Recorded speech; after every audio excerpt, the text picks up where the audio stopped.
remember laying back, and the second I exhaled, it was just like, bam, you're gone.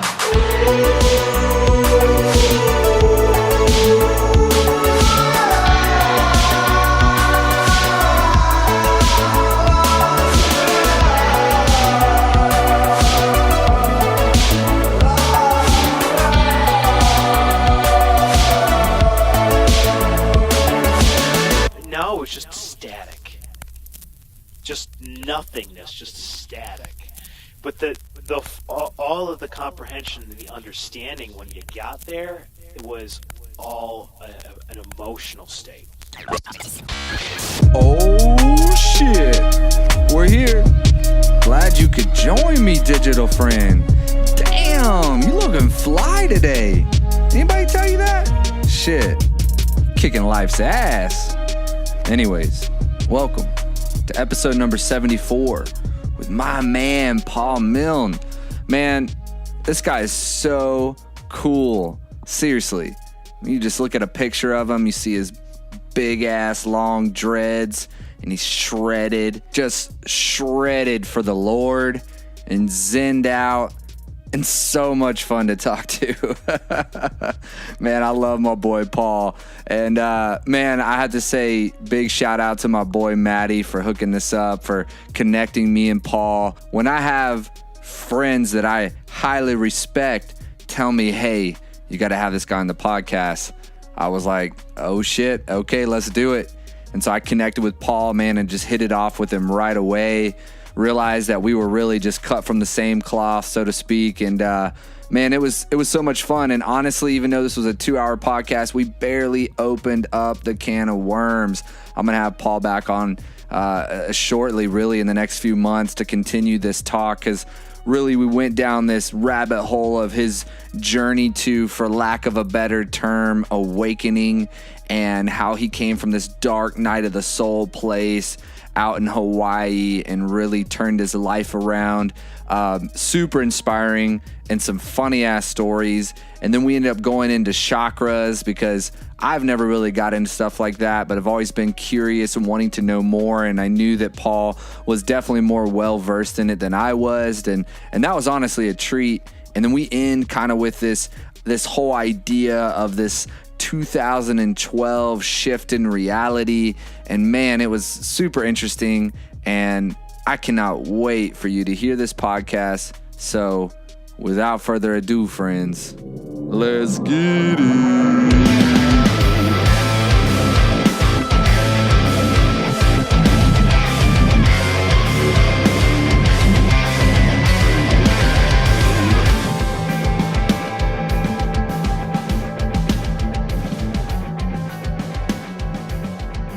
Thanks so much, man, for coming on. This is a real treat. I felt like the first time we got to talk, it was just I knew right away. I was like, man, this guy's on another level, and I couldn't wait to just like dive deep with you. And so yeah, man, I think a fun place to start is somewhere where I'm actually struggling, and I feel like it would be really awesome to just hear kind of your perspective on this, and if you're kind of seeing this climate in this industry as well. And that is this idea of like mindfulness and meditation. And I know that you have like a lot of background in that, and it's something that you've been doing in your own journey. And really it's this idea of like the backlash of meditation. And just to give you kind of like especially for maybe the listeners, it reminds me a lot of like my Christian background of growing up and essentially being, you have this initial kind of like epiphany, right? When you accept Jesus, and there's this idea that you're connected to all love, you're connected to everything, and you just feel this bliss, and you finally feel connected, you feel home. And then maybe over the years where you're going to church, it begins to be kind of like punching a time clock. And then maybe you begin to know more and you get more integrated into that world. So then maybe you start feeling superior to other people that maybe are lacking in that world, or maybe, you feel like they're not following it as correctly. And so you start to have this like judgmental kind of vibe lives start coming over you, and what once initially was this source of love begins to become this distorted perception of judgment on other people and even on yourself, and bringing shame and ego and telling yourself that you've messed up and that you've fallen short. And so I say all that to say that I'm beginning to feel this sometimes in the meditation kind of, for lack of a better term, yogi world, where there's this kind of spiritual backlash where people start going down the world of like meditation and mindfulness and all these different things. And then maybe they start to beat up on themselves because maybe they didn't meditate enough this week, or maybe they didn't, do enough mantras or whatever their journey they're on. They begin to kind of beat themselves up, or in turn beat other people up because they're like, Jessica over there, she's going through a lot right now. Well, I tell you what, if she would just meditate, it would really help put her in a more centered, balanced place. And you begin to kind of like cast these projections on people, of our expectations, and I guess it's just something that I guess I found frustration in, because like the whole Jesus concept I just said before, and I know I'm kind of building this big picture up, so hopefully you can kind of take the ball and run with it, but it almost felt like, when I started meditating, when I started having these really amazing kind of transcendent moments, it felt like that same thing when I accepted Jesus as a Christian. And I felt like just in the same way over the years, you begin to become, I don't know, man, I don't know what the right word is for it, but you can easily fall into that entrapment of like beating yourself up and all that kind of stuff I just said. So I guess, man, really, I would love to hear your perspective on it. If you've seen it a lot in that, like, mindfulness culture, spiritual walk culture, where people are kind of casting a little bit of judgment based on like, oh, well, you're not really doing it the way I'm doing it, or you're not doing it similar, and this is what your problem is, and all that kind of stuff. Right. Well, I mean, the thing is, it happens in every aspect of life in general. Like, it doesn't necessarily have to be something spiritual. It could be really anything that anybody gets themselves involved with, where the ego has the full intention of trying to identify itself with other things. And as we grow and evolve as people, we continue to identify with new realities, with new belief systems, with just new and different ideologies about who we are as human beings and our place in this world. And then generally what winds up happening is, you feel different than other people because you're evolving and growing at a different rate. And that's when the ego then steps in and says, okay, well, I am here, and it's trying so hard to identify itself with its surroundings, with the people that you are associating yourself with. And eventually, that's when judgment will come into play. And this, I completely get, when with accepting certain, beliefs into your life and feeling like this sense of oneness when you really are connected to any sort of a divine spiritual realm. And it gets tricky because then you do have like these brief moments where, you feel this full connection to things.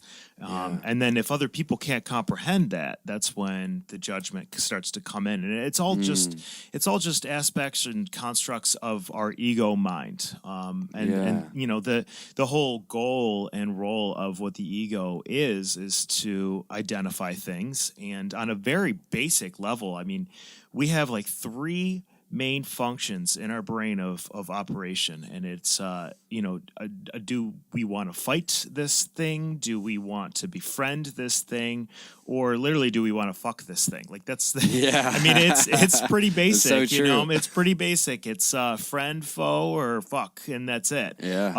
Obviously there's the complicated aspects of the emotional connotations towards those things that start to then get more and more complicated as your brain starts to try to develop and understand and associate itself with other things, and that's when the emotions start to come into play, and you start to just try to decipher the information. But ultimately, the second something becomes different than where you're currently at, that's when the ego kind of steps in and is trying to figure it all out. It's trying to figure it all out.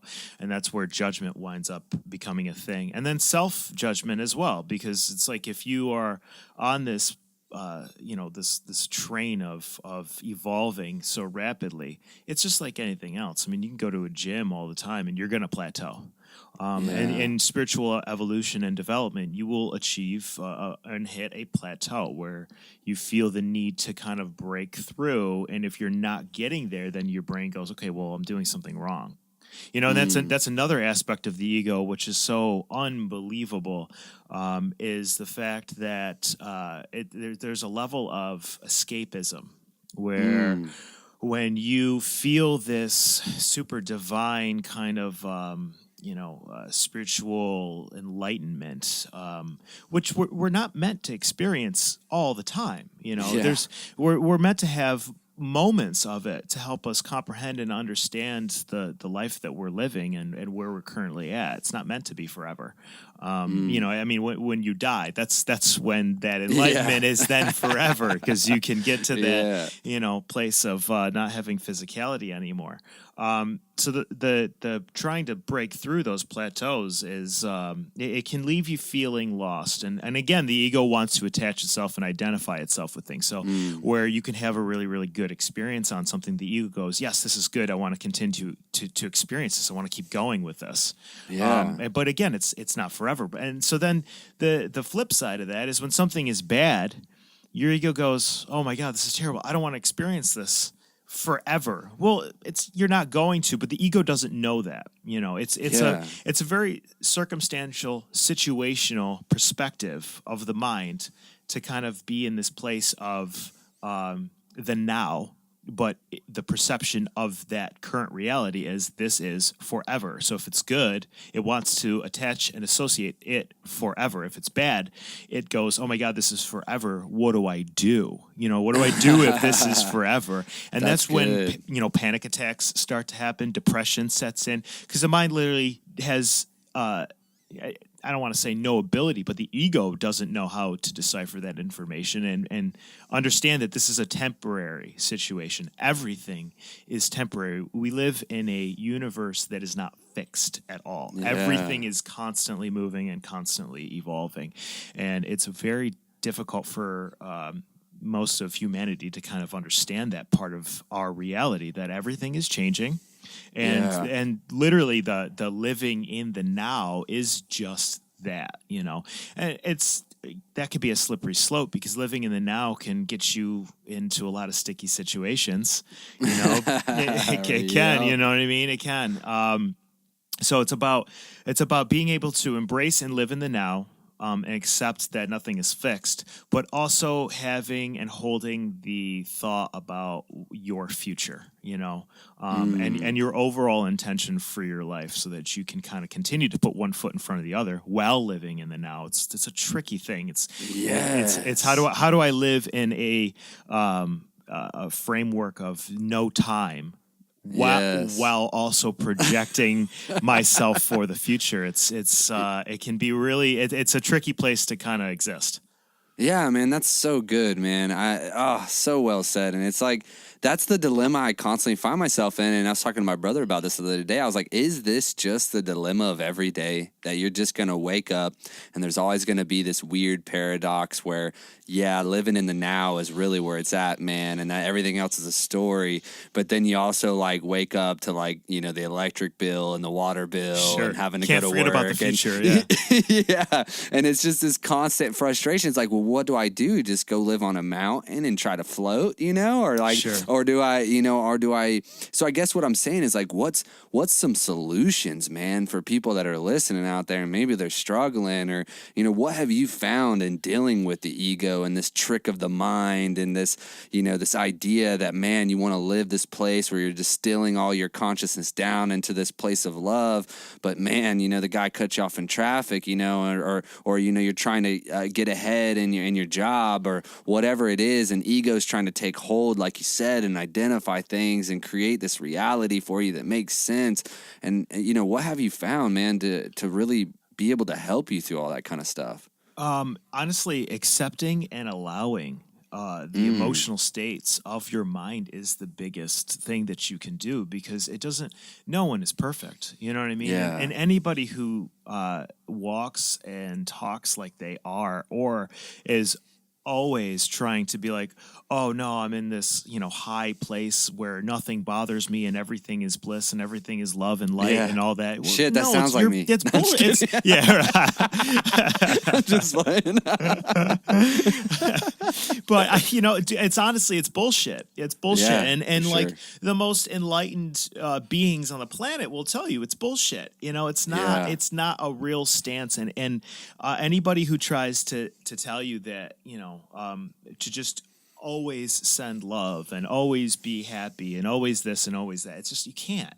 We're human beings. Yeah. Shit happens. Bad Yes. things happen in this world. Good things happen in this world. Again, nothing is fixed. Everything is Yeah. just in this evolutionary state of existence that's continuing to perpetuate itself and play itself out.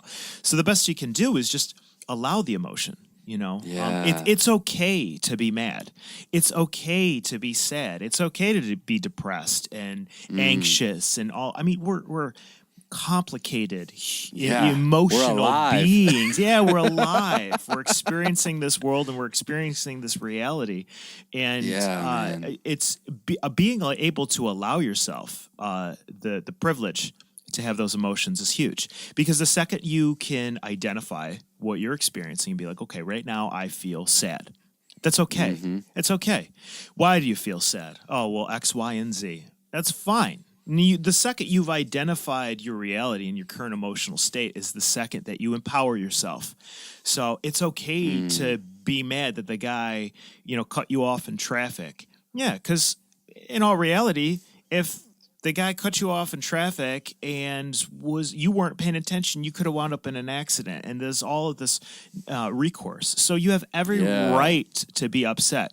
It's then what you choose to do with that energy. That's what will make or break you. So it's like, if you got cut off in traffic, yeah, and you get pissed off, yeah, fine. Throw the bird out, whatever, be mad, but don't hold on to it. So find a way to Yeah. release that energy. Find a way to kind of just accept that, hey, this happened. I'm upset right now. And I'm going to move on from it. It's okay to be mad. It's okay to be sad. It's okay to be depressed. But again, nothing is fixed. So understand that that's going to flow and it's going to be alleviated. And then just don't take it into the next thing that you do, Yeah. during your day. That's when it gets to be a negative downward spiral that will perpetuate itself within your life and kind of sculpt and shape somebody as an individual. You want to be a sponge for things, but you also That's a make good way to put sure it. that you dry yourself out also, because Yeah. you leave a dirty sponge at the bottom of the sink, it's going to start to smell after a couple of days. That's good, man. That's really good. You were talking about like releasing that energy in the moment. How do you, because I love to get down to like practicality for people where it's like really, digestible. And it's like, so, going back to that those moments of frustration, whether it's traffic or it's your, coworker or whatever it is. And there's that moment of frustration where you feel the emotion, you feel the anger, you feel whatever it is that you're feeling. Like how do you in that moment like release that energy so that you don't hold on to it? I'm a huge proponent of talking and speaking my mind. So I've got great friends and family where I can vent, I can talk to about it, and even handling and taking care of whatever that particular experience is making me feel right then and there in that moment. So if I'm frustrated by something or someone, then that initial spike of I'm furious right now. Okay, well, Yeah. let me not act immediately on that. Let me take a couple of deep breaths and then kind of collect my thoughts. And then when the time is right, be like, okay, I'm upset for X, Y, and Z, and this is why I'm upset. You made me feel this way. I need you to know that I feel this way. And then at that point, you empower yourself. You give yourself the ability to express how you felt constructively. Yeah. And then it's on them. If they want to accept it, great. If they don't, then you know where you stand. But at least Yeah. at that point, you kind of got rid of and released that energy that you were holding on to. It was the initial reaction, the lightning struck, and then the aftermath. How do I handle that? and Yeah. all you can really do is communicate it. It's interesting to me. I mean, again, I'm pretty spiritual, metaphysical kind of belief system that I adhere myself to. So, Yeah.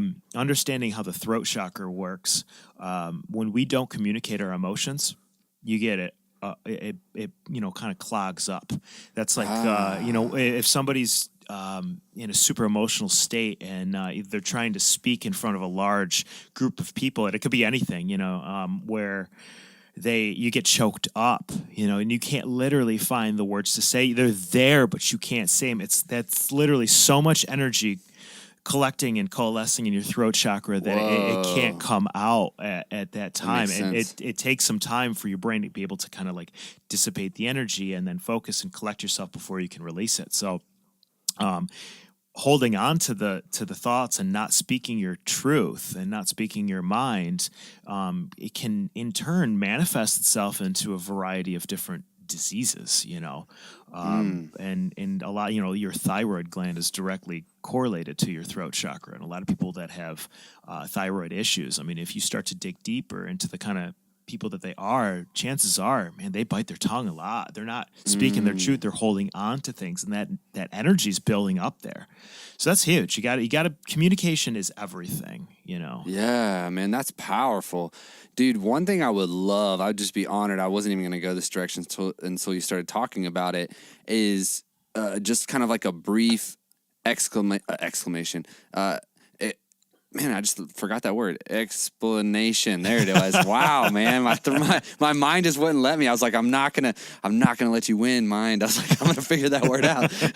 But about your throat chakra just got a little clogged there. Exactly, man. I was like, no, I gotta release this energy, dude. I ain't gonna hold it. But we've never really got to talk about chakras on the podcast, and I would love if you would just kind of go briefly down that rabbit hole a little bit, because I mean, I understand it, but not enough to like regurgitate it. Essentially, I never really have like studied it, Sure. And so I would love someone that has actually spent some time on it to just like kind of give the listener like, man, what is this like chakra thing? I know I Googled it once and it had like some orbs in the body that was like in the middle, and I don't really know what's going on. That would be awesome, man. Oh, sure. So the basic premise of your chakra system is you have 7 of them. So those are the 7 big ones. Your body has little energetic epicenters all over the place, and they're generally just correlated to a concentration of different nerve endings. So your first of the 7 is going to be your root chakra. The location of that is just below your pelvis. It's almost not actually even part of your body. Whoa. And the color of that is red. So the root chakra essentially is the energetic epicenter that connects your physical body to the physical world. Whoa. So the things that are associated with that is generally going to be your safety, your stability, food, shelter. It's survival is what your root chakra. Primordial. Completely primordial. And I got a very interesting story that I could share with you later about an experience I had with my root chakra, because if you're paying attention, they talk to you. Whoa. So moving up from there, you've got your sacral chakra, and that's going to be in your pelvis. So, for women, it's obviously, that part of the body, your ovaries, your, just your whole lower Merkaba is what they would call that part. For men, obviously, your testicles and all that. It's your sexual energy. It's sexual energy. Yeah, which is also your creative energy, because I didn't realize that. That's 100%. Cool. Well, the raw form of human creation is to procreate. That's what creation is. Yes. So you don't and people.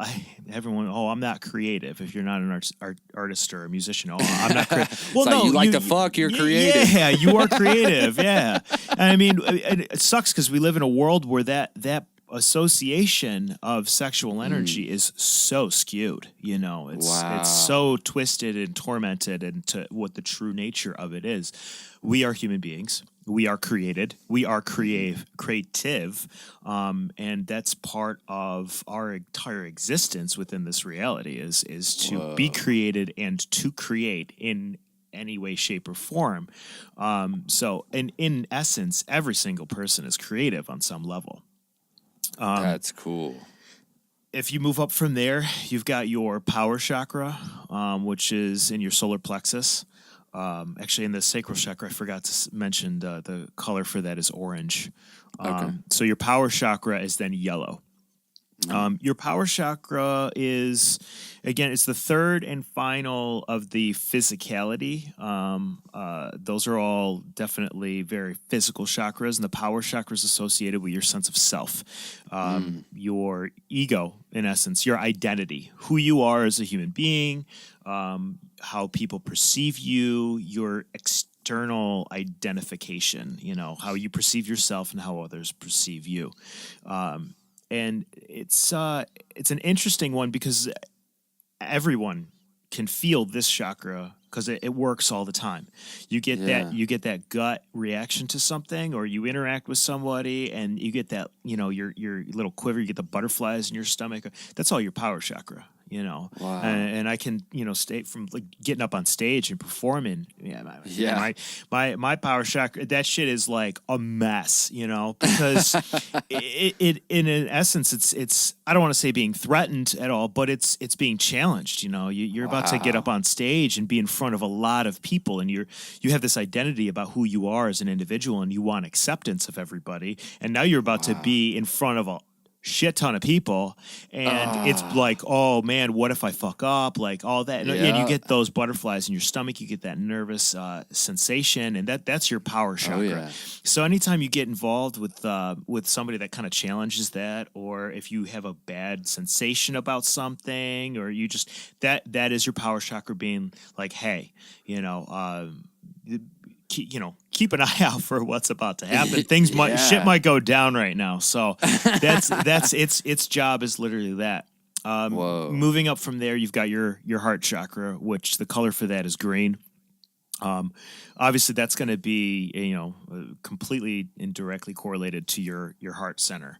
And that is our heart chakra is, in my opinion, the most powerful one that we have, because it's right in the center of the body. It's connecting both the physical realm that we experience and also our spiritual realm, and bridging those two things together and giving us the connection between being a physical vessel and also being a spiritual being, and experiencing this life with both of those things working in tandem. So you fall in love with somebody, you've got your heart chakra is vibrating with theirs is vibrating with yours. You feel that, you feel that connection, and it's powerful, it's strong, and you're the physical aspect of your heart itself is obviously working completely in tandem, because everything and anything starts on an energetic level first, and then trickles down to physicality after the fact.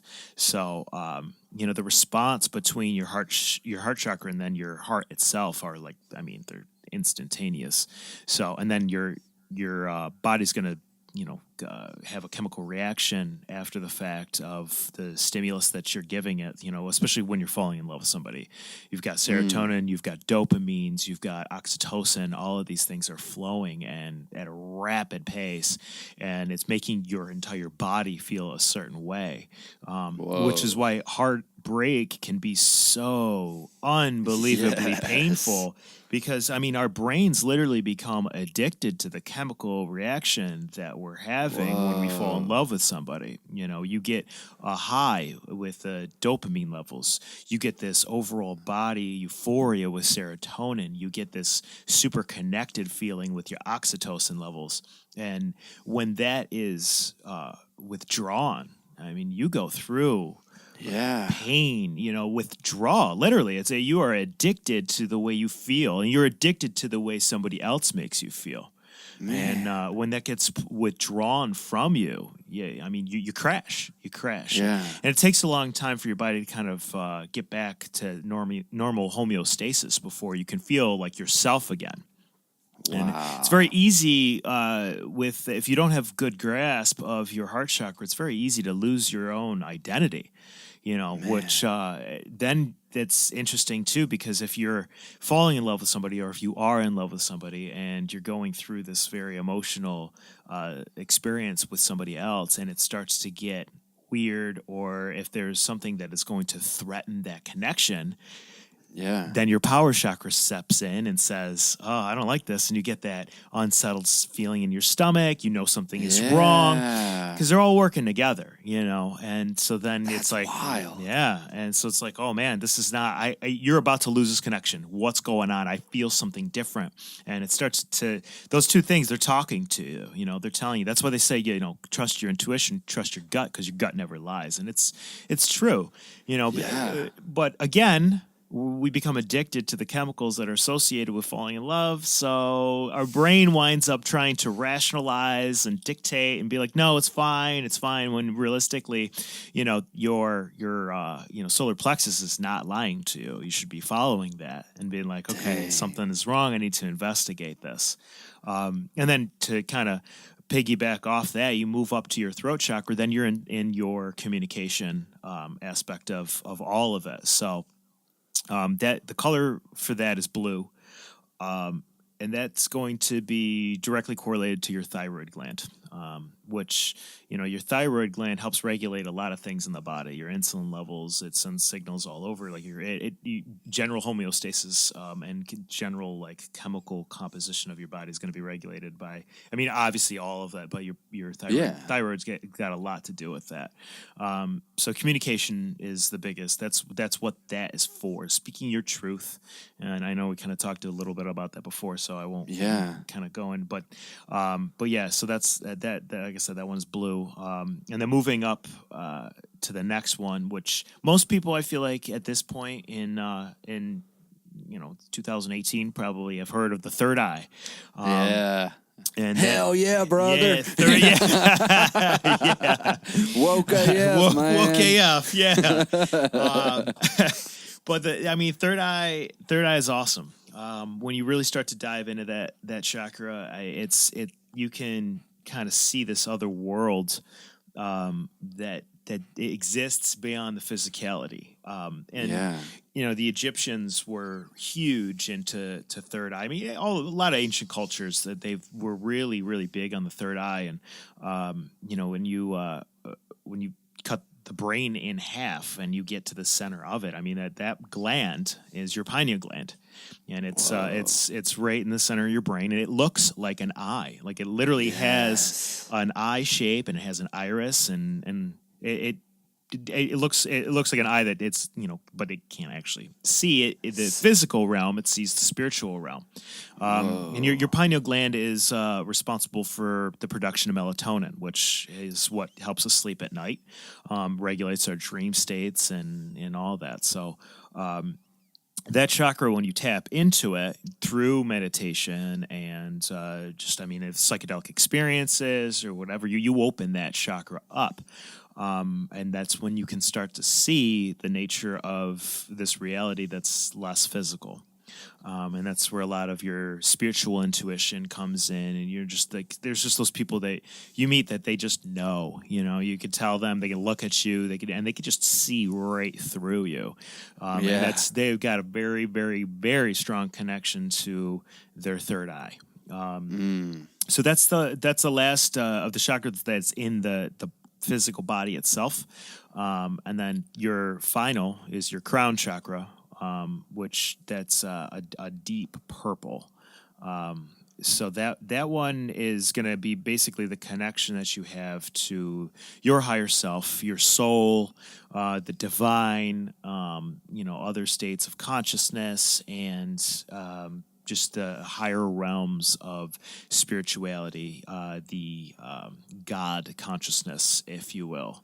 So that is your crown chakra. And like I said, you got chakras all through your body. I mean, if you've ever studied Qigong or anything like that, body meridians are everything. And learning how to flow and use the energy flowing through you into other aspects and other, energy epicenters of the body. That's what like qigong is all about, is using and manipulating and harnessing and working with that energy that you have. Yeah, dude, my mind is blown, man. Like I've read about it and stuff, but just hearing you break it down in a nice, digestible way, man, was just like, oh man, I need to start reading about this shit again and Dude, get chakras into are it, cool, man. Chakras are cool. They It's really cool, are. man. It's the problem I probably had is I started studying all these different ways of doing things in life, and I think I just got down to this realization that right now is like the best place to try to be, and I think I just kind of got too caught up in the actual just doing, just like, Sure. all right, well I'm gonna just be here and be now, and now it's like I'm kind of going back to this phase where I'm like, man, I want to start picking back up some processes just to walk through because I love that process, you know what I mean? And so yeah, no, that was beautiful, man. One thing I wanted to go over, because I know we had talked on the phone about it, and I was like, man, this is just, I gotta know, is I think it was back in 2012. Is that when you went to Hawaii? Yeah. Yeah, so dude, I would love to hear about like how this all kind of started for you, this awakening, and what it actually was. Like, what was the moment or you know, the catalyst that began to kind of shift your perception in Hawaii that year that you were there back in 2012? So yeah, I mean, I had moved from New York City. I lived in New York City for about 7 years, and I had moved out to Hawaii with the girl that I was dating, and we were just both sick of New York.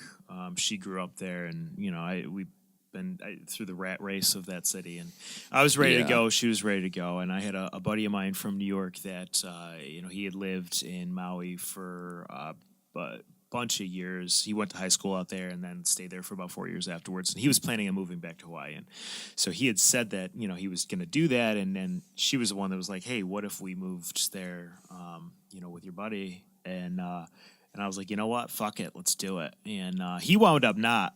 You know, he wound up, he wound up sticking. But we were so sold on the idea that we just said, the hell with it, let's go. And so we saved up our money and started doing our homework. And I had never been.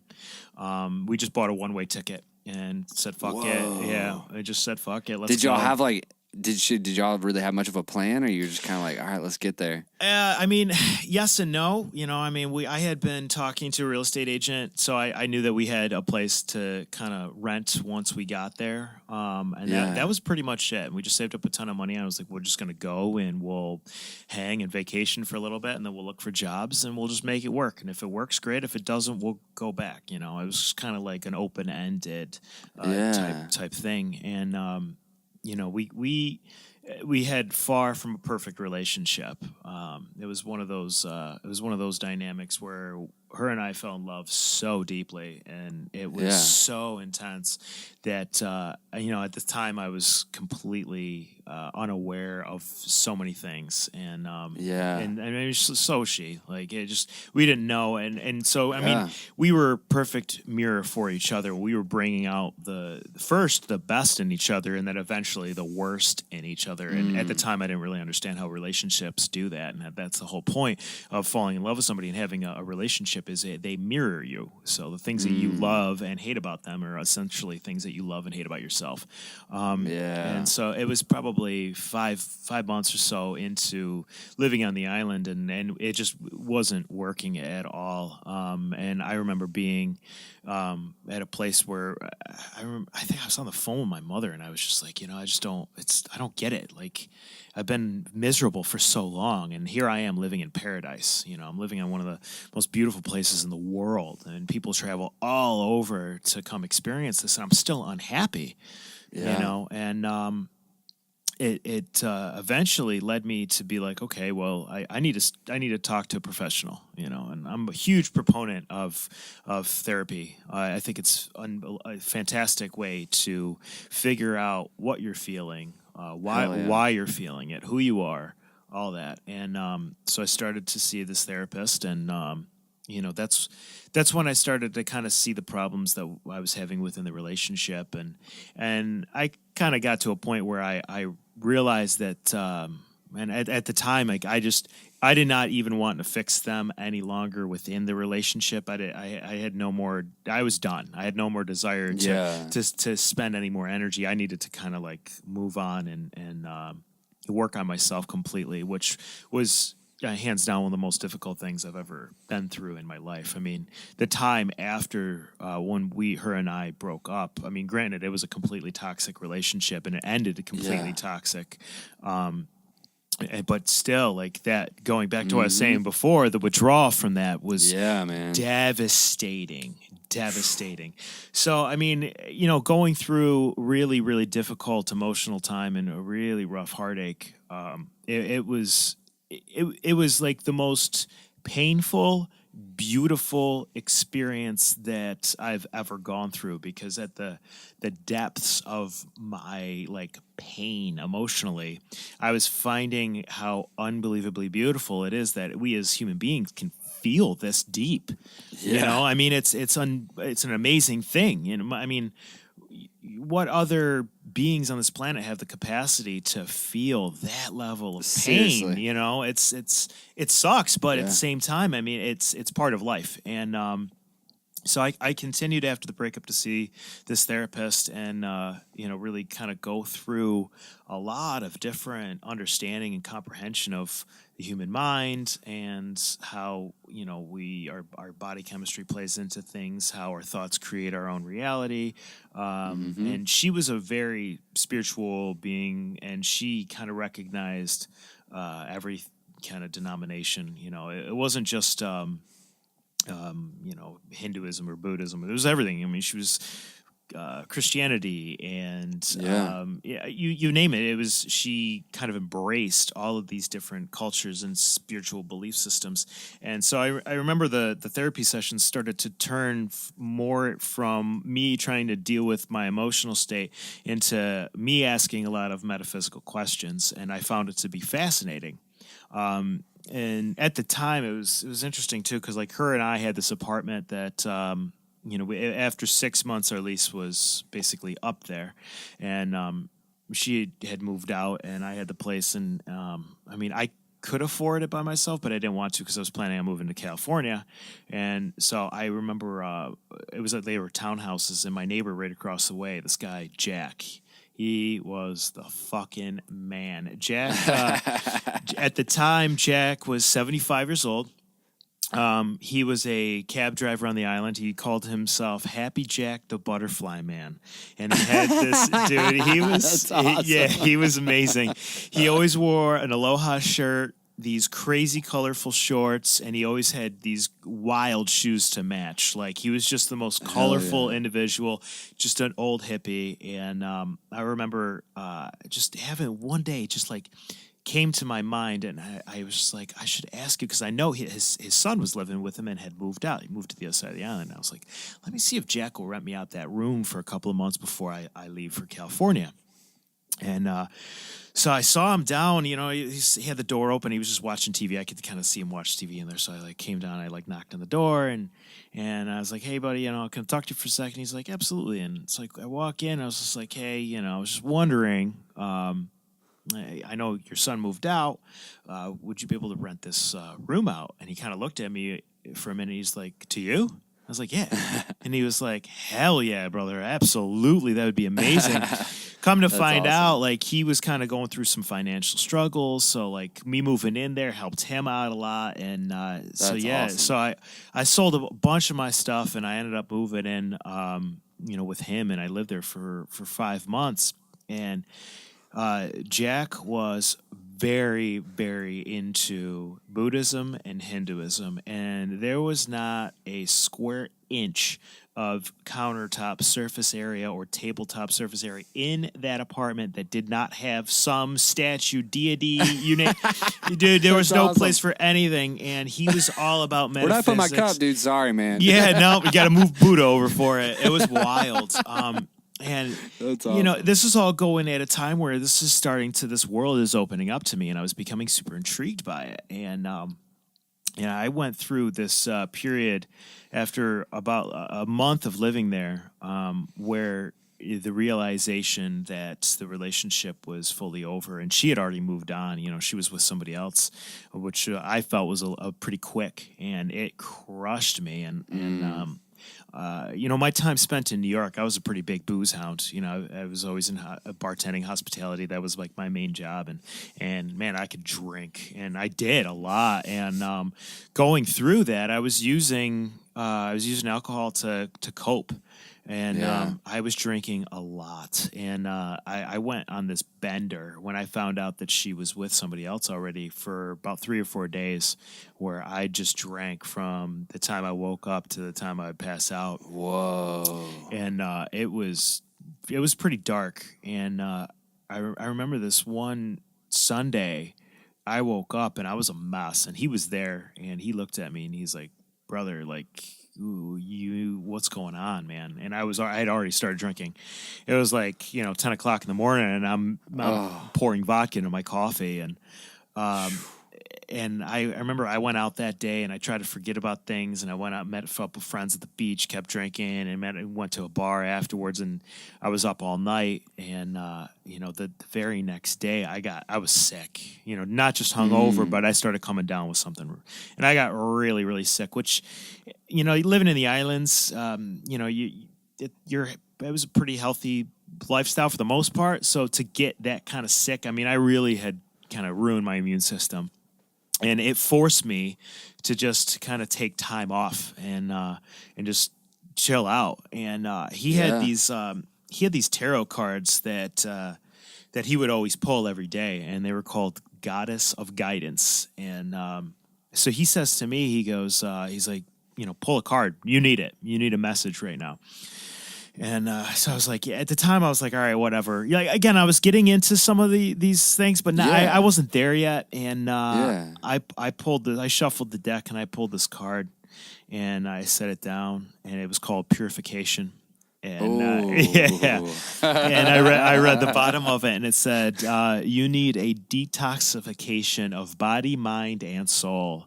And shit. Yeah, I know. And I was like, holy shit. Like it resonated so hard. And so I stopped drinking. I remember, I think I was at work, that it was either that day or the following day or whatever. And my brother was an alcoholic pretty bad for a while. He's been sober for years and years and years now. But I remember being at work and I didn't know what was happening to me. I just, all of a sudden my heart started racing. My palms started sweating. I started feeling like this disassociated sensation. And I'm working, I'm like bartending.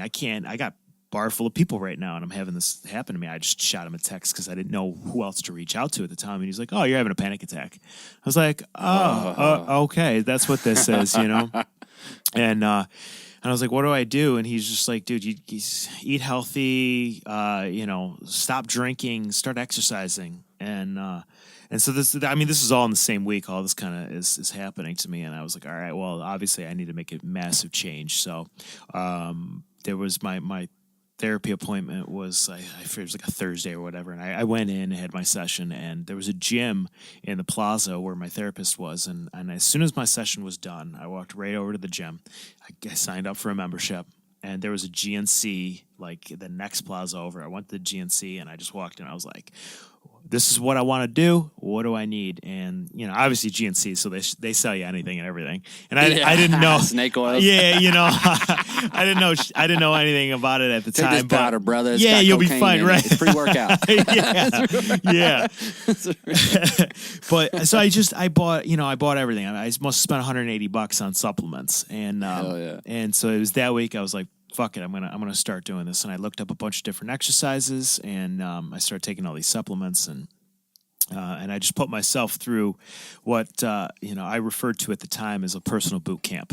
So I cleaned up my act like within a week, and I would wake up in the morning, I would eat a good meal. I'd go to work, and I worked a day show. I was like daytime bartender at this one place called Monkey Pod Kitchen in Hawaii. If anyone ever goes to Maui, Monkey Pod Kitchen, man, it was such a great restaurant. It was sounds great, dude. It was an awesome place to work. It was a great crew people. I mean, I'll never forget the people that I worked with there. They were all and just unbelievably supportive. You know, they didn't move from a hole in a wall. I've been on the island at this point for 6 months, and they just took me in. It was amazing. So I would do my job. I'd go in, I'd kill it. And I would leave work and I would go to the gym for like an hour to 2 hours, and then I'd go home, I'd eat dinner, and then I'd play my guitar for like 2 or 3 hours, and I'd go to sleep. And I did this every day for literally like 3 months. And I started to see this massive shift in obviously like my physical body, but also my state of well-being, because I, for the first time, started to like, you know, feel this confidence. And at the time, I mean, when we went through the breakup, I had just started my dreads too. So it's like I could not have been more ugly when her and I broke up. It was bad, you know. I mean, it was like I got these weird little shit locks, you know. Like I had this super long hair, and now it's all like fucking just tangled and not making sense and just looking weird. And you know, I lost all this weight from stress. So I was like 145 pounds or something like that. Just emaciated, and in 6 months I had turned it all around, and I jumped up. You know, I was like about 174 at my heaviest of just eating like a horse. I wasn't shredded at the time. Again, like I said, I didn't know what I was doing yet. I was just eating a lot and lifting really heavy. So I sized up, sure, but I started to kind of step into my own, which felt good, and my hair started to kind of like lock up and stop looking terrible, and I started getting, you know, a lot more attention, and things just started to shift, and my whole perception of things started to really change. And that's when it started to hit me, and things started to make sense. I started to feel good. I was starting to look good. I was starting to feel more confident. And I was just kind of doing this practice, this ritual daily.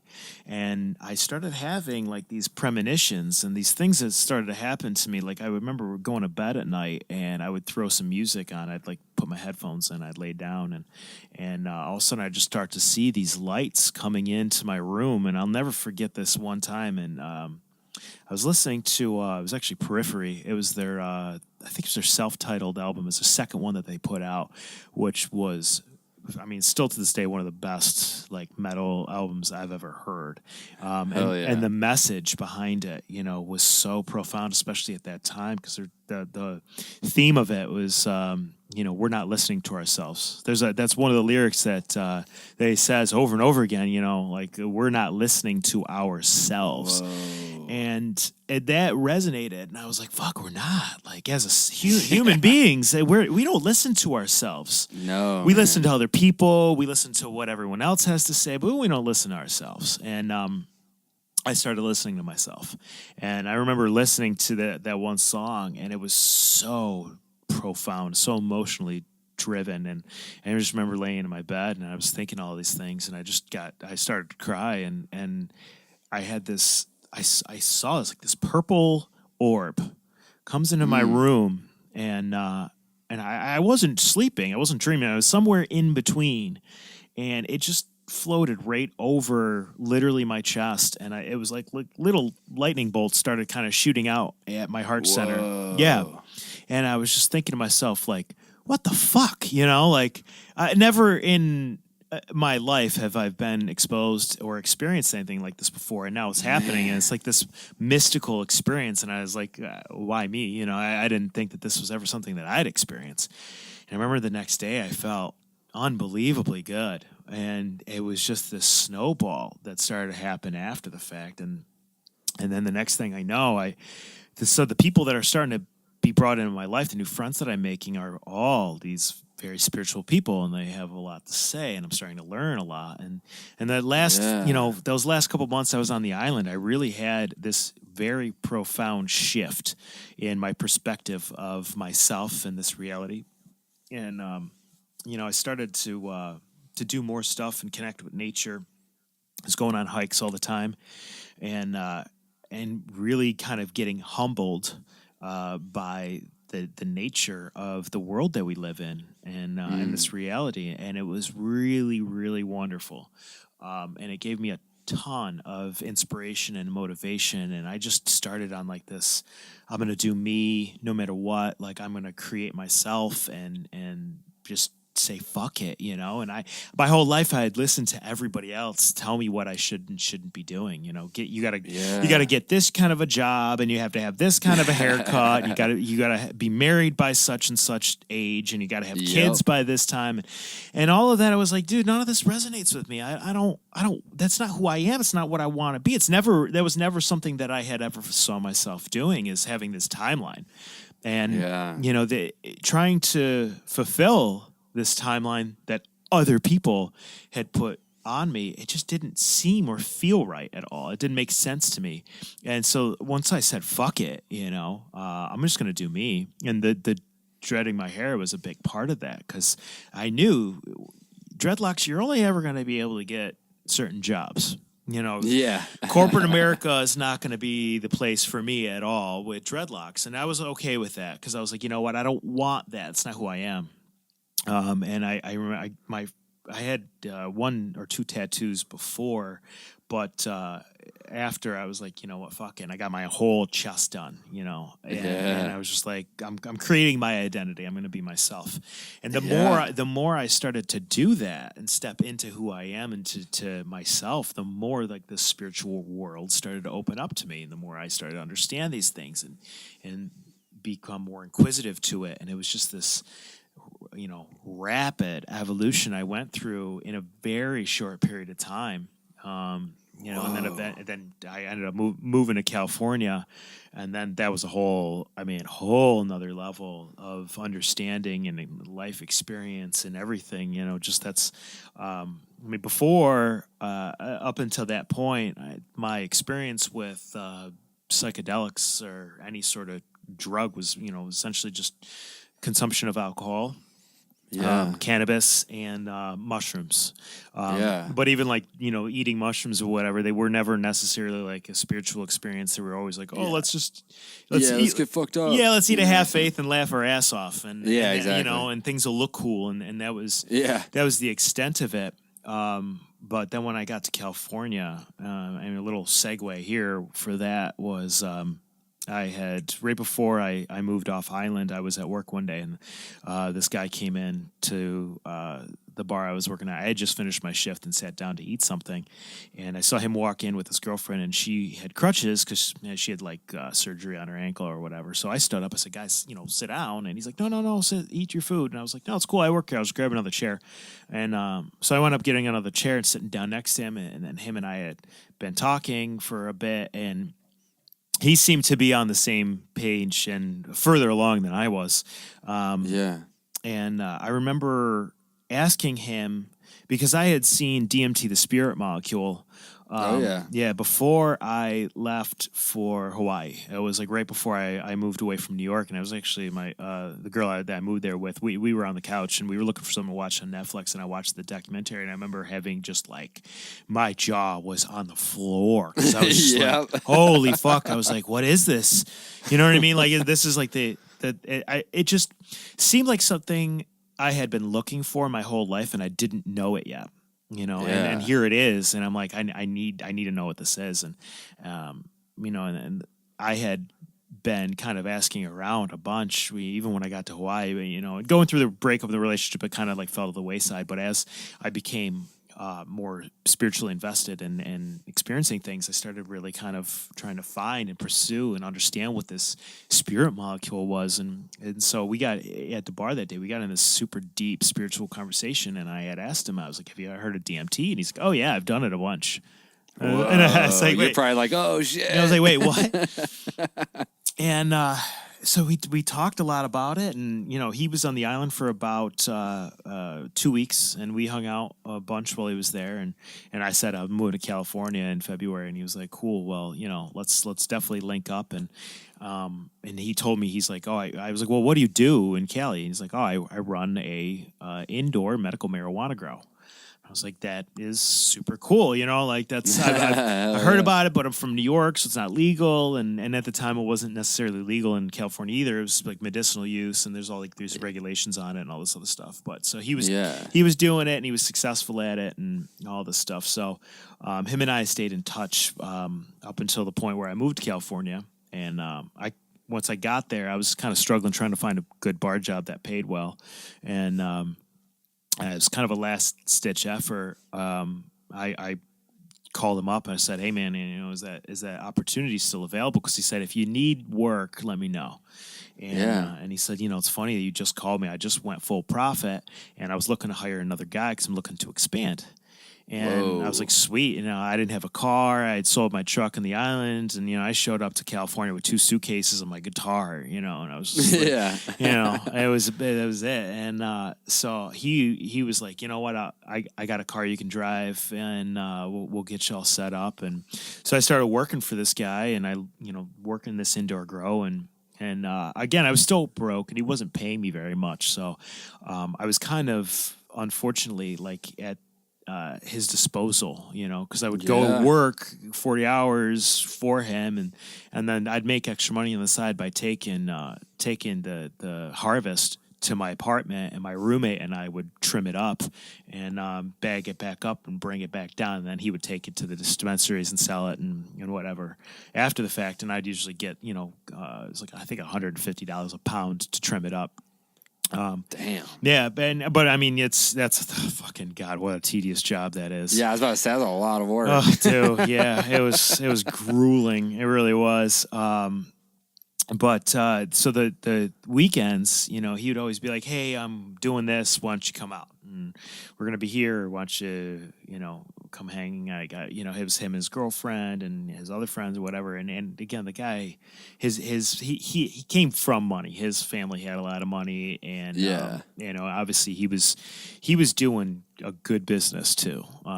So I would go and hang out with him, and he would have like these lavish dinners, and, you know, he's hotel, you know, stays, you know, getting cabanas, and I mean, you name it. And I remember this one time he invited me and my roommate to go hang out with him and his girlfriend, a couple other friends in it was like the Pelican. It was in Newport Beach. And there was this girl I had just kind of started talking to, and I invited her down, and she's like, "Yeah, let's go." So it was the 3 of us. We jumped in the car, we drove down to Newport, and we got to this hotel, and we were just hanging out, drinking all day, and having fun at this super bougie hotel, hang out in the pool. Yeah. And he's like, "All right, well, we're gonna go to dinner where my girlfriend's friend is a waitress at, but she was with us. She wasn't working, so." And he's like, we go, he was going to stay at the hotel. He said, "You guys can crash at my house. I'm going to stay at the hotel with my girl. So why don't I take you over there? You can drop your stuff and then we'll go to dinner from there, because it's basically walking distance from my house." And so we get there and we drop our stuff off, and he looks at all of us. He's like, "Do you guys want to do some Molly?" And shit. I've never done Molly before in my life, and I was like, all right. And the girl I was talking to, she's like, "I've done it. It's fun. Yeah, let's do it." And I was like, all right, fine, fuck it. So he hands me this crystal, you know, because this is California, so this stuff is pure shit. He literally hands me what looks like, you know, a small diamond size rock. Oh my gosh. And I'm like, all right, you know, my roommate's there. He's just like, and him and I mean, we're still super, super tight. And he's just like, "Fuck it, let's do it." I was like, all right. So he's like, "Dude, it'll be fine. We're going to eat it. We'll go to dinner. We'll eat. We'll have a good time, conversation, this and that." I have no perception of what this is going to be like at all. We're going to go to dinner. Yeah. Yeah. So I love it. dude, this shit gets so crazy. So we eat this thing, and we walk to the restaurant, and we get a couple of drinks. We sit down at the table. We order some appetizers. Our appetizers show up. I eat the appetizers. They clear the plates, and literally, it hits me just as they're dropping our entrees.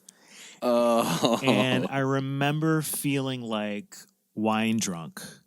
Whoa. And then the lights just kind of went goo and dimmed. Oh. And I was like, what the fuck? And I'm sitting next to this girl and I'm like looking at her and she's just like looking at me. She's like, I'm starting to feel this. And I was like, yeah, I'm feeling something.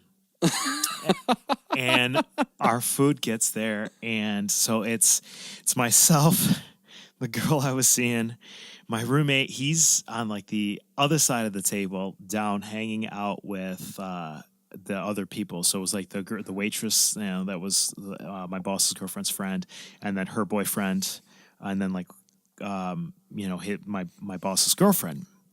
And he's like talking to them, and he had been drinking a lot, so he was just like in this conversation as the MDMA is kicking in. Oh my gosh. And he was, I don't know what he was saying. I don't think he even knows what he was saying, but obviously what he was saying, they were not perceiving anymore, and it wasn't making sense to them. And so they started getting super confused.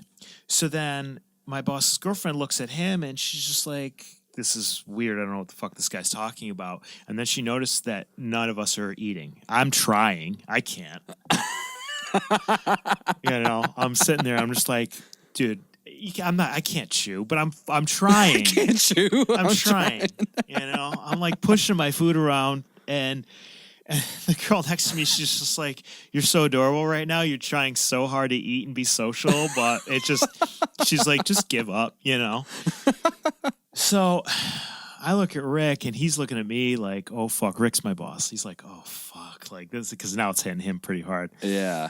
So he tells his girlfriend that he gave us MDMA. And she bugs the fuck out. It's like the worst thing to do. Worst thing. So she tells her friend, and the friend gets all pissed off because this is her place of work, and we were supposed to have this dinner with them, and blah, blah, blah, all this other stuff. And so then the next thing I know, I look up, and his girlfriend is crying, and now I'm starting, now you're starting to feel it. We're rolling. So now I'm like, oh my God. The empathy is kicking in, and I'm like, this feels fucking awful right now. Oh. And they get up and they storm out, and I'm like, holy fuck, like this is the worst case scenario, right?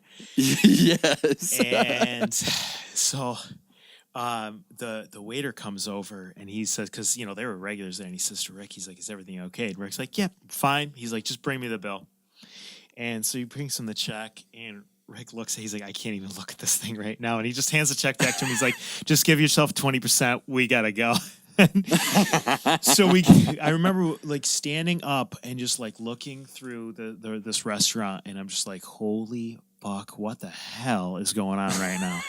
And we walk out, and we get outside, and it's not even cold out. It's Newport Beach. So it's like cool. It's nighttime. It's cool. It's damp.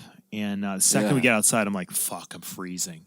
And, I'm like, oh my it's God. Like 68 degrees. Yeah, like, I'm like, God, oh my 40. God, I'm fucking freezing. And he's like, all right, what do you guys want to do? He's like, we could go, there's a couple of clubs down here. We could go listen to some music. We go to a bar. Or we could go back to my house.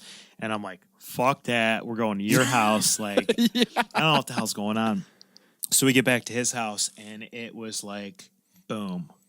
The second we got in there, everything changed. He's got crystals in this place for days. And Yeah. I'll never forget, he had this rose quartz sitting on the counter that was 60 pounds. Whoa.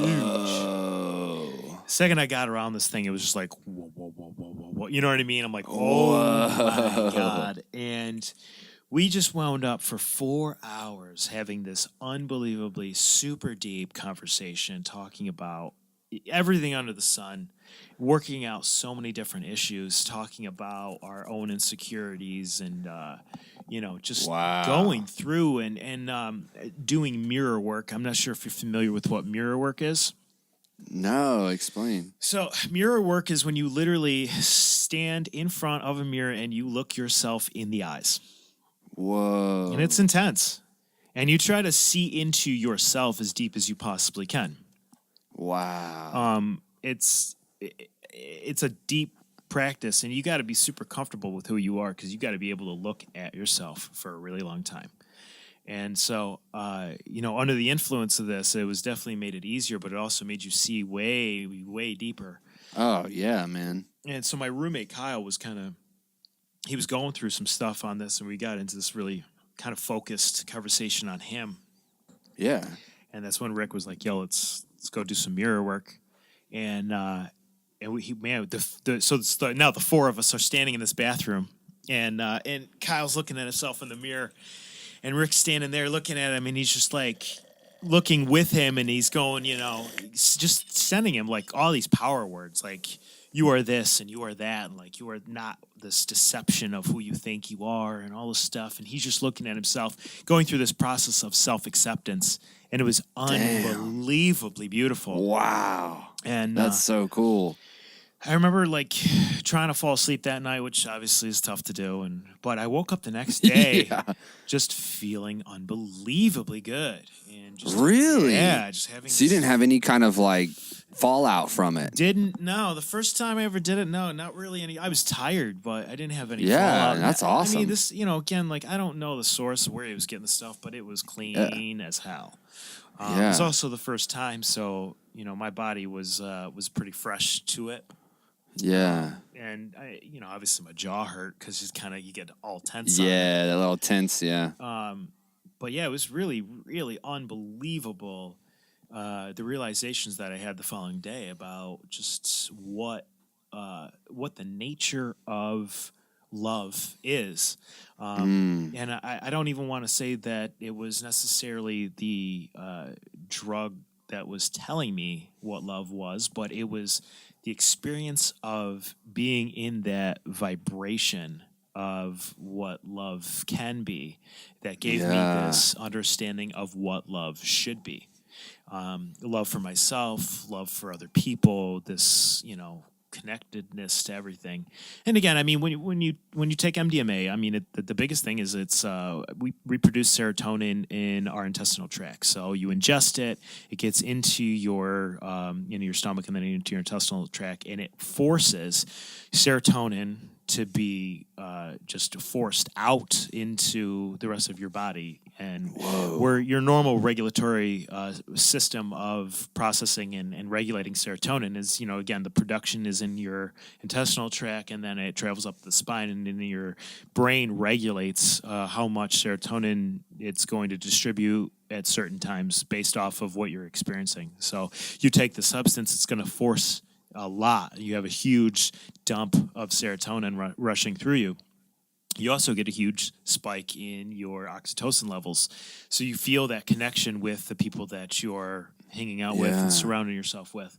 And I remember making this very strong parallel to just the nature of actual connection to human beings and the connection to love and everything else. That's not necessarily how it should be all the time. Obviously, I mean, it's this extreme nature of it, but at the same time, it's something that through a lot of practice and through a good, healthy, balanced relationship and good love for yourself, I do believe that is a level of experience that we can facilitate naturally. And this was opening a door to a world that I had only felt ever when I was, the beginning stages of a very romantic relationship.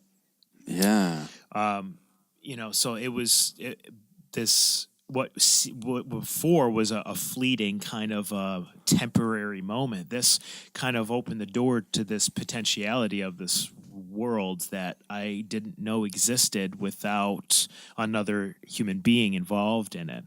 And the very next weekend was my very first DMT experience ever. So it was like, so this was like the fast track to, my spiritual awakening. When I was in Hawaii, I was going through all of these very natural kind of exploratory self kind of realizations and getting my physicality in check and getting my mind in check and kind of aligning with my soul's passion and desires. And then, fast forwarding to now I'm having these psychedelic forced experiences that is showing me all of these things that I've been asking questions about and kind of seeking. Yeah. And so my first DMT experience ever was with Which kind was it? Was it the MEO5 or whatever it's called? Yeah, 5-MeO DMT. Yeah, 5-MeO, yeah. Okay. I mean, we did both that weekend, but the actual ceremony itself was the 5-MeO. What's the big difference for people that are listening? So 5-MeO DMT is ego shattering. Okay. So I mean, its molecular structure is very, very, very similar to regular N dimethyltryptamine. It's in the tryptamine family, much like mushrooms, and then tryptophan itself is also in. I mean, it's in all proteins. It's very similar in its molecular structure. So, which the irony is, tryptophan exists in proteins, and your body synthesizes tryptophan out of the proteins with carbohydrates, and then gets absorbed into your intestinal tract, which allows you to produce serotonin. Whoa. So all of your serotonin receptors essentially interact with this one kind of branch molecule, like this one. That's crazy. Yeah, it's like the key to feeling good, is this one Yeah. style of molecule. So it is interesting how like the foods that we eat and how we eat them then create serotonin by the synthesization of that process. And then there are also these other chemicals that behave in a very similar manner, or they will not behave the same, but they bind themselves to your serotonin receptors the same way. Dang. So the 5-MeO is it's not visual. I mean, it is to a degree, but it's not like you're gonna see these crazy shapes and beings and all this other stuff. It is just, like I said, ego shattering. So the ceremony itself, we did. It was called the Temple of Awakening Divinity, or TOAD for short. Which That's awesome. yeah, it comes from a Colorado river toad. So the toad itself, its glands produce this 5-MeO dimethyltryptamine. Whoa. As a safety precaution, as a protection for it. So if it becomes agitated or feels threatened, its glands produce, like licking the toad. That's what it is. They produce Yeah. this 5-MeO dimethyltryptamine. So if an animal were to, grab that toad and get it in its mouth, I mean, within a matter of seconds, that thing's going to go see God and forget all about the toad in its mouth, So it's a defense mechanism. So basically, they take that hormone, and they just literally let it dry out and scrape it up, and you've got this little powder residue. So we took a venture. We drove up to Oregon, and it was like my roommate. This is my buddy Kyle. And another friend of mine, Mike, who was living upstairs in the same complex because he was super interested in trying it also. And then my boss, Rick, he flew up and met us. So we rented a car and we drove up from LA to Oregon. And this guy was super cool. He took us in, he let us stay at his house for the weekend, and he did these ceremonies he had a whole room dedicated for this kind of work. Wow. And he had his background was in, he had a degree in chemistry and a degree in religious studies, which That's cool. Yeah, it was super interesting to kind of bridge the gap between those two things, because he had this super religious and spiritual comprehension of things, and also the chemical understanding of them as well. That's cool. So, we got there the first night. We went out to dinner and just kind of hung out, got to know him or whatever. And I'll never forget when I first got there, I walked into his ceremony room, and man, my palms started to sweat because it was just the vibe of this place was so intense. I mean, you're talking thousands of people that have laid down on this mat. He called it the launch pad, and have literally just projected full astral projection out of their body, and it was a palpable sensation. And so I remember we going to dinner and just spending. I slept in that room that first night because I was like, I don't want to not be in here. This place is awesome. Yeah. And then the next day is when we started our ceremony, and so we did an hour of just kind of question and answer, a little Q&A. And he talked, there's like an introduction on its place in history and how long it's been around for and how it reacts with the body and what it does, this and the other things, and gave us kind of a brief, like what we could expect or anticipate from the experience. And, he's like, everyone's going to react differently, but this is generally what can happen. And then we did a little 45-minute meditation, and then he cleared the room. So he called in, different deities, different energies, and to set protection and all this other stuff. And again, he was somebody that was very well-rounded in religion. I mean, he called in the archangels. He was calling in Buddha. He was calling in, you name it, every different religion, every different modality. He was calling in Jesus Christ. You name it. He was bringing their energy into the room for this experience. And then we all went one by one. So it was everyone's job to just kind of like hold space for the person going, which we literally, during their experience, all of us sat on, the corners. So, you got one person by your left arm, your right arm, your left foot, your right foot, and just with, that's cool. Sitting Indian style with your arms out, literally like if there's an imaginary bubble, just holding the space for them to have this experience. And he had this little thing he called the lamp, and it was just like, it looked like a bong, it was this little tube, and it had this little hot plate at the very bottom of it. And he would he'd put the 5-MeO DMT, the powder, like right on this little plate, and then he would just put a battery in it, and it would fill the whole tube with the vapor. And and so you would lay down, and he would just hand it to you, and he would say, I forget what it was. It was like, with love and light, I offer you this sacrament, basically. Do you choose to accept it? And hell yeah, And then he would say, journey well. And you would just you'd inhale it, you'd take the hit. And he'd tell you, hold it in as long as you can. And you lay back, and he's like, you'll exhale when you need to. And he was fucking right about that, because... so like I said, we all went, we took turns, and, my buddy, Mikey went first, and, he took it and laid down, exhale. And the first thing you notice is like your body goes stiff as a board, like full on, like stiff. And at the time I didn't know what that was until I experienced it, and now I understand and recognize that that's what Kundalini energy is, which kind of, to go back to your chakra system, when you are flowing energy through all of your chakras from your root up, you're pulling in this Kundalini energy. So when you're having this kind of existential higher state of awakening consciousness that is super out of body, that is your Kundalini energy rising through you entirely. And that's where a lot of yogi practice comes in, and deep meditation comes in, and even like Tantra.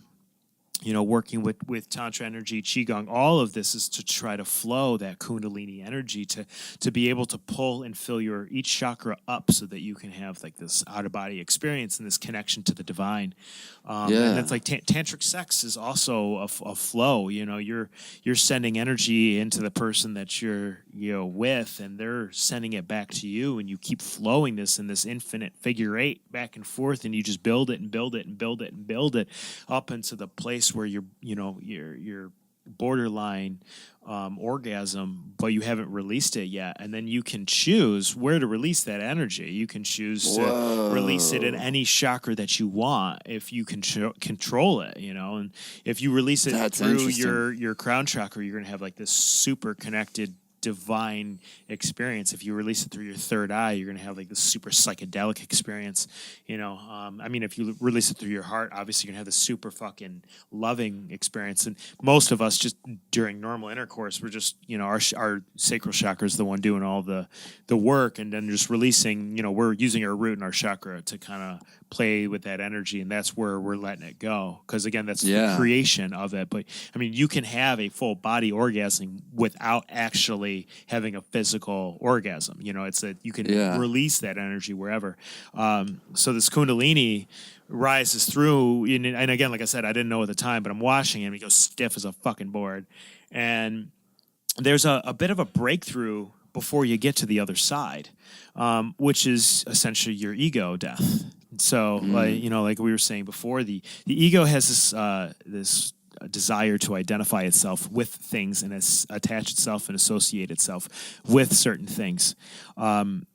And when it's doing that, it's constantly going, okay, it's like a systems check. You know, I can feel with my fingers, my body, and my breath. I can see the room around me, and I can, all of the 5 senses. I can hear, I can taste, touch, smell, all that. That's what our ego is perceiving its reality from, and going, okay, I'm here now, and I'm not dead because all of these things are happening. So you take this 5-MeO DMT, and now all of a sudden, those things are no longer a reality. You're gone. And the ego goes, I must be dying. And it really believes that. And you think you're dead. You feel like you have died. And you don't know what to do, and you panic because your ego goes, fuck, I'm dying. So then you get this adrenaline rush, and you get like this dopamine reaction, and you go to fight or flight for a moment because it's trying to process and figure out so rapidly what the fuck is happening to it. I'm dying, so what do I do? How do I save myself? Blah, blah, blah, blah. And it's like, it just freaks out. And eventually it gives up because the 5-MeO specifically, that one shatters your ego because it overloads your frontal cortex with so much energy so rapidly that there's nothing left for it to do other than just give up. And that's what ego death actually is. So the dissolving of the ego is what every spiritual practice essentially is focusing on, trying to do, is dissolving the ego and finding a way to do that, to be so void of this perceptive reality that we can focus our thought on a higher level of consciousness. And it takes a lot of people. I mean, you're talking years and years and years and years of meditation to be able to achieve that level. Yeah. Or vaporize 5-MeO DMT and get there in 30 seconds. It's this shit, instantaneous reaction to get there. And so within that process of ego death, there's a purge. And so we watched him kind of dry heaving for a little bit and kind of coughing. And the guide, he was right there with the towel and a bucket just in case anything comes out. Nothing comes out, though. It's all energy. You're dry heaving the things that are resonating in your body that are preventing you from being able to hold the vibratory frequency to align with this higher level of consciousness. Because again, everything is a state of vibration. Everything is a state of frequency. So lower emotions, bad negative thoughts, anger, all those, they have a density to them. They have a low vibratory frequency. Higher states of consciousness, happiness, bliss, all that have a higher vibration. So when you're trying to get your consciousness to a point of singularity, that is the ultimate highest vibratory frequency you can attain, because essentially that is what makes everything. That is the creation of the universe that's inside every atom, every molecule, everything that makes up every fabric of our known universe is this divine highest source frequency that exists. And, when you go through this experience, you understand that at the core of that, what that vibration actually is, it's love. It is love. It's divine, unconditional, no fucks given love. It just is that. And if you've got stuff you're holding on to, it's gotta go. So your body's going to find a way to get rid of it before you can get to that next level of consciousness. And so he dry heaved for a little bit, and then I'll never forget. God, it was the most beautiful fucking thing, because we watched him struggle, and then all of a sudden he kind of rolled on his back, and he put his hands in a prayer hold them together in prayer, basically. And I saw he like reached them up towards the sky, and then immediately, like, his hands folded, and then he just went and hugged himself, like embraced himself. Whoa. And then just kind of just slowly rocked back and forth on the launch pad, And I remember being like, it just clicked. I was like, he broke through. He made it through. He reached his hands up in this prayer of acceptance and then came down and hugged himself in unconditional love.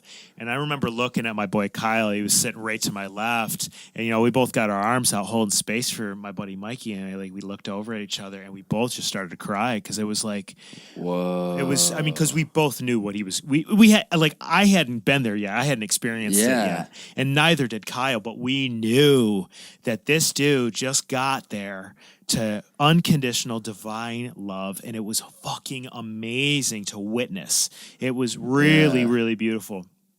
And he starts to kind of slowly come back in his body. Now, the whole thing, you're talking 35 minutes, 45 minutes, this entire experience. That's it. Whoa. So a lifetime of knowledge. You go to the creation of everything. You get to God consciousness. You spend what seems like an eternity with the very thing that made all things, which is in essence yourself also, which that's the universal joke is we're all trying to get to this divine love and understand God, but the reality is we are it.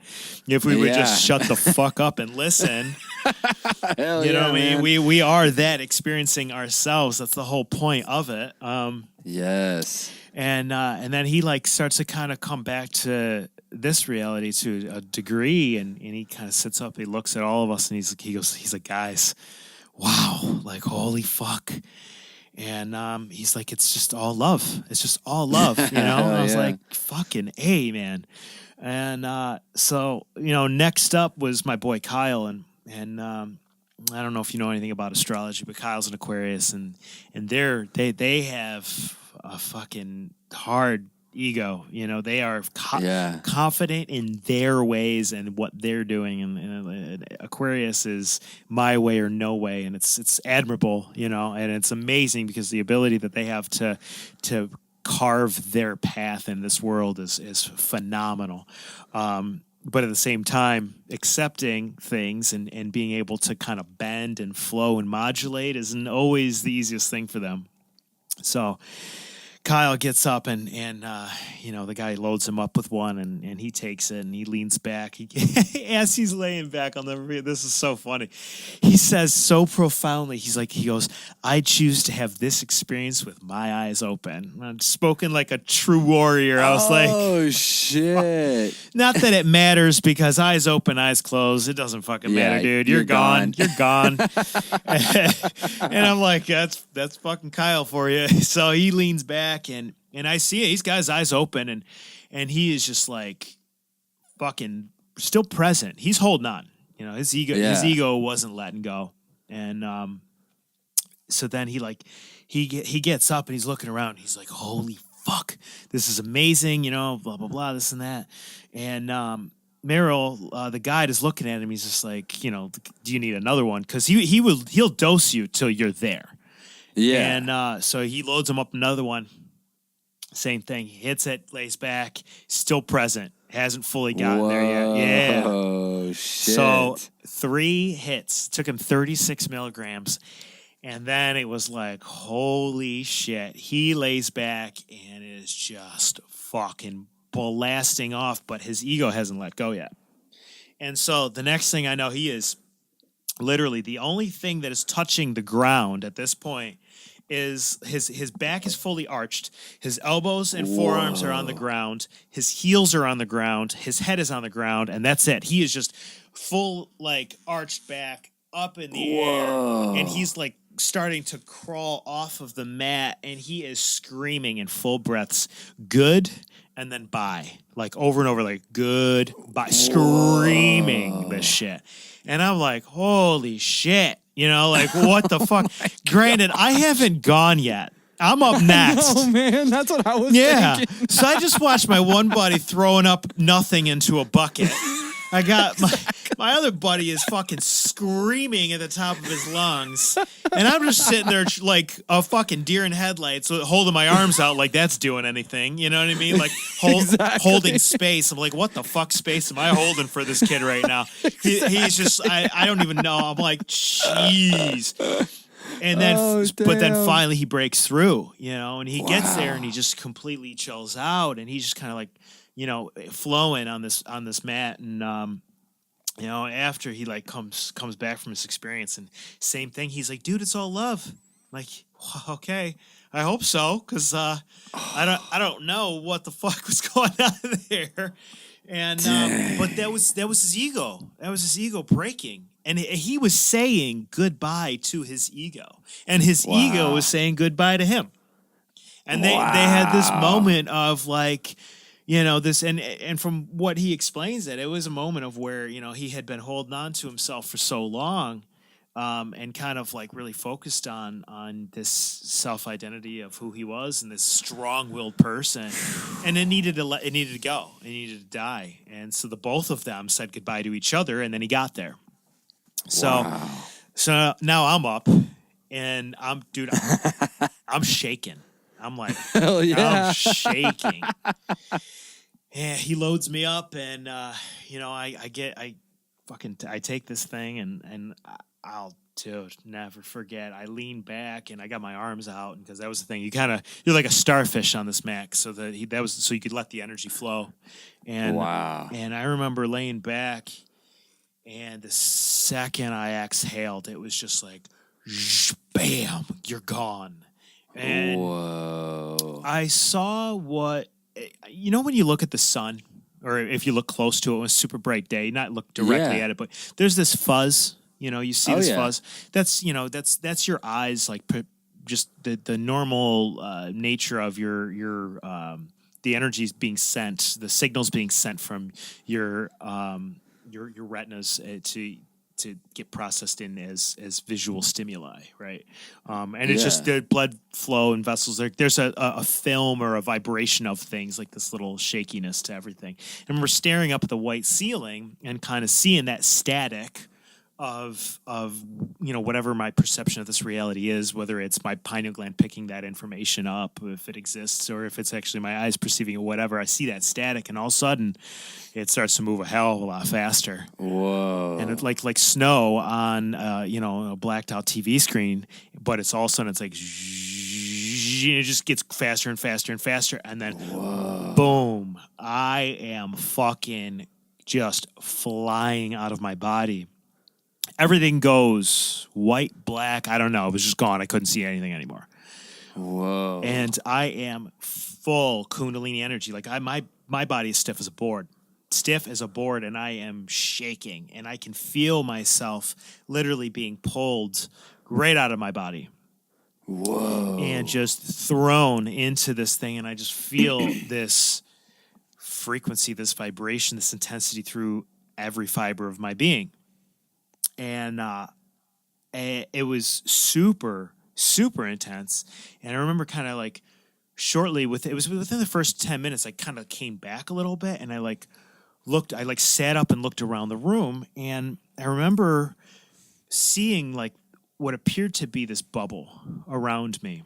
And it didn't have any sort of a color. It was just kind of like all colors, like this prismatic state of vibration, where I realized and recognized that my auric field had been expanded, and I could now see it. And it was on the outside of me, and my friends were on the outside of it. Whoa. And I looked at the guide, and you know, my buddy Rick, he was sitting right next to me. He's like, if you need more, tell him. And the universal sign, you know, the sign language for more is you know, you hit, hit your, my little son does that. You hit your fingers together. And so his whole thing is, if you could do that, then you hadn't broke through. So I'm like, more. So he gets up, loads me up another one, and I hit that, and boom. I'm gone again. Out. Whoa. More intense this time. And I am just in this sea. I had of divine love. I had no breakthrough. I mean, I just broke through immediately. I had no struggle, no ego death. My ego was like, I'm good. Surrender. I'm not putting up a fight.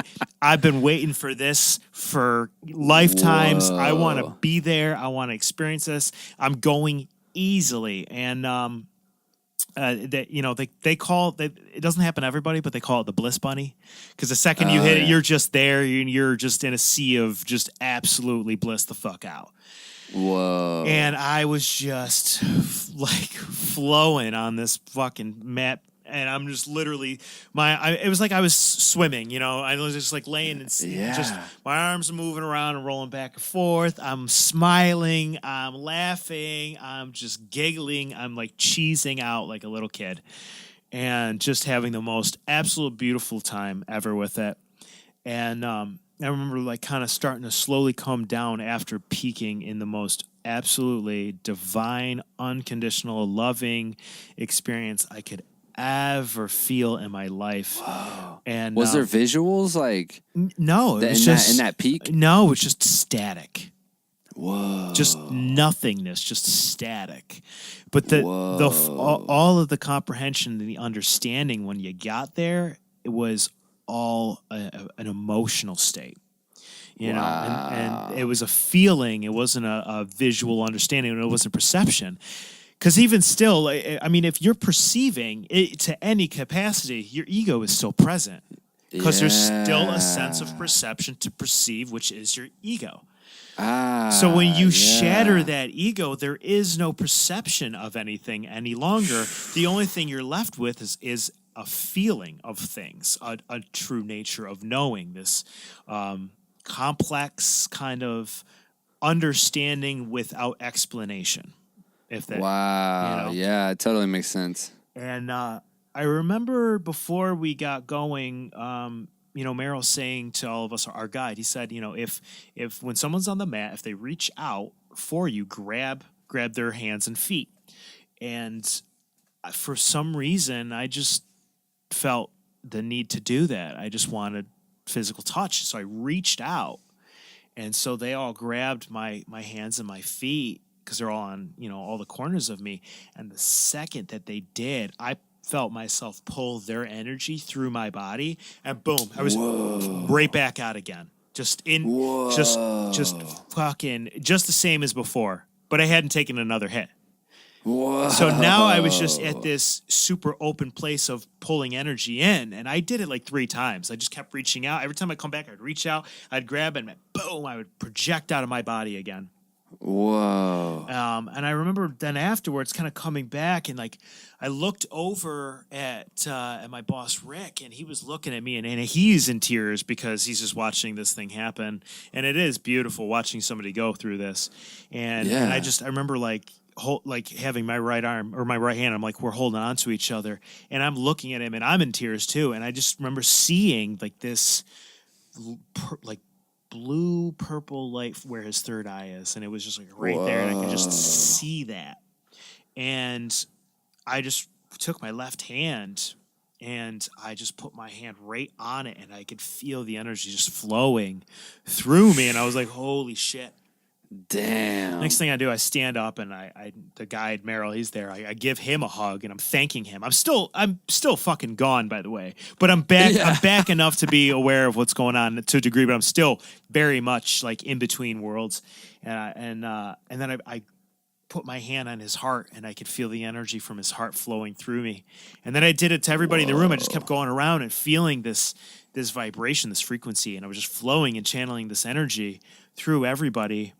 And after I did that a couple times, I gave everybody a hug. I laid back on the mat, and I just bawled my eyes out, because never in my life have I experienced anything so fucking beautiful before, and so profound. It was just absolutely unbelievable. Holy shit! And and so after my experience, my boss Rick was up next, and then it got weird. Oh, shit. It got super weird. And this is, things got interesting when I was working for him. And this was the kind of the peak of the beginning of when I started to kind of see not everybody that is a spiritual being is of good intention, if that makes sense to you. Yeah, man, for sure. And so he goes up, man. He takes one hit, and he lays back. And the second he exhales, he stands up. He goes, oh, he's like, I am a fucking god. Literally, he proclaims that shit. and stands up and rips all his clothes off. And we're all looking at each other like, what the fuck is going on? And now he had done this with this guy multiple times, and I guess this is something that he does. And, the guide was aware of it and was kind of okay because he's like, everybody has their own experience. But it was pretty perverted and really kind of fucked up. And he's laying on his back and he's like, grabbing at himself, and he's like saying, he's like, I'm fucking the whole universe. And I mean, it was weird. And we're like, oh, and here I am. I'm like super new to all the stuff. So I'm like, I'm trying to be accepting and like understanding. Yeah. I'm like, it's all love. It's all love and light, right? But at the same time, He's like, no, man, it's all pussy. Yeah, dude, for real. And I was like, holy shit, what the fuck is going on?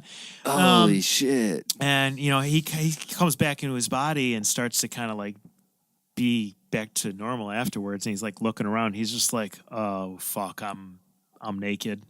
And he's like, can I have my clothes back, please? And so we give him his stuff back. And, that was the end of the ceremony. And Meryl's like, what a way to end. Yeah, we're like, whoa. Mikey's throwing up, Kyle's screaming, and now my boss is fucking showing us his coin purse, as my one buddy Mikey phrased that, and we're just like, what the hell is going on? Damn. So yeah, I mean, and then it was we finished the ceremony, we closed it down, and within 45 minutes, I was driving us to dinner. Whoa. And I mean, clear-headed, you're more sober than you've ever been in your whole fucking life after that experience. Whoa. And I remember we got something to eat. We went back and we hung out a little bit, and we went back into the room, and Meryl was like, okay, he's like, now we'll smoke regular DMT and DMT. And he had a little joint. He basically twisted up with some DMT in it and blue lotus flower. If you know anything about blue lotus flower, it's a natural aphrodisiac. I can't remember exactly how it works, but it works with your serotonin receptors also, and it's a really, really good kind of a medium for smoking regular DMT in a joint form. And it's got a really good flavor to it as well. And so he twists us up and he tells us basically we sit in a circle and we take a hit and you hold it in as long as you can. And you pass it around. So you hold the hit in until you get it back, and then you exhale and you take another hit. About 3 hits, and all of a sudden, boom, it hits you. Yeah. This is visual. Incredibly visual. And the way we did it, I didn't get super far into it. But what I did notice and what I did experience was I remember looking around the room and everything turned into fractalization. Everything was a geometrical pattern. Every different variation and bend of light became a triangular, almost digital image of all of the things that I was seeing in the room. And especially my friends. I remember looking at my boy Mikey and his face looked like it became a computer program. It was digitized, but triangular in nature. Yeah. And Meryl said, close your eyes, and that's when you'll really see the world that exists at a higher level of consciousness. And I will say this, Alex Gray, he's got it fucking nailed, dude. Yeah, he man. has that I love that shit guy. down because that is what it looks like. He's been there for sure. Without having any sort of preconceived notion of what that world was, but obviously having seen his artwork before, once I got there, I was like, yeah, he's right. This is exactly what it looks like. And it was wild. I mean, I saw. painting he's got where it's it's the three faces and they share like the left eye of each other. Yes. I yeah. was in that room and it was just twisting and rotating and it just had all of these infinite corridors that went on forever, literally, and just these flowing shapes and these colors and all that, and it was really, really interesting. And again, it was a pretty light dose based off of how we we inhaled it and smoked it or whatever. If you vaporize it, you can go way further on DMT. Yeah. But it was a really good introduction to everything, and it was really, really beautiful because it's super, super colorful, this realm. Just high definition, very, very vivid colors, and really, really cool. I mean, you get that same kind of a euphoric body high that you get from the 5-MeO, not to the same degree. It's not like I said, ego shattering.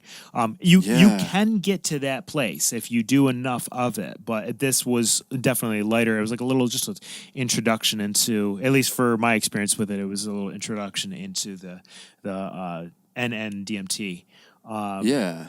And after the following day, I remember waking up and just feeling fucking reborn completely. Yeah, just fuck, I imagine. Unbelievably rejuvenated with a totally different perspective of things. And we were going to drive back that Sunday, and it was about a 9-hour drive back to LA.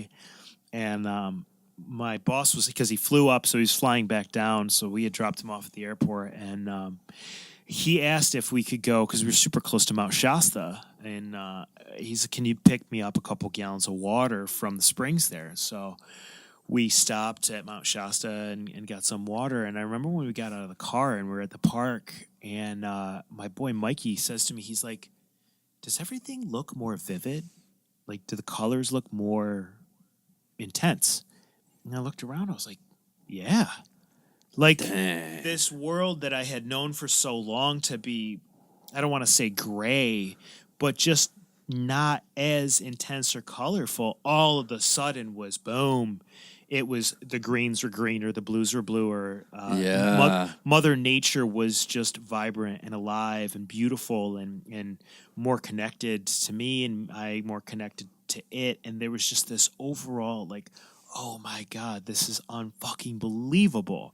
Whoa. And I mean, we're talking next day, and the thing about dimethyltryptamine is it doesn't stay in your system more than an hour.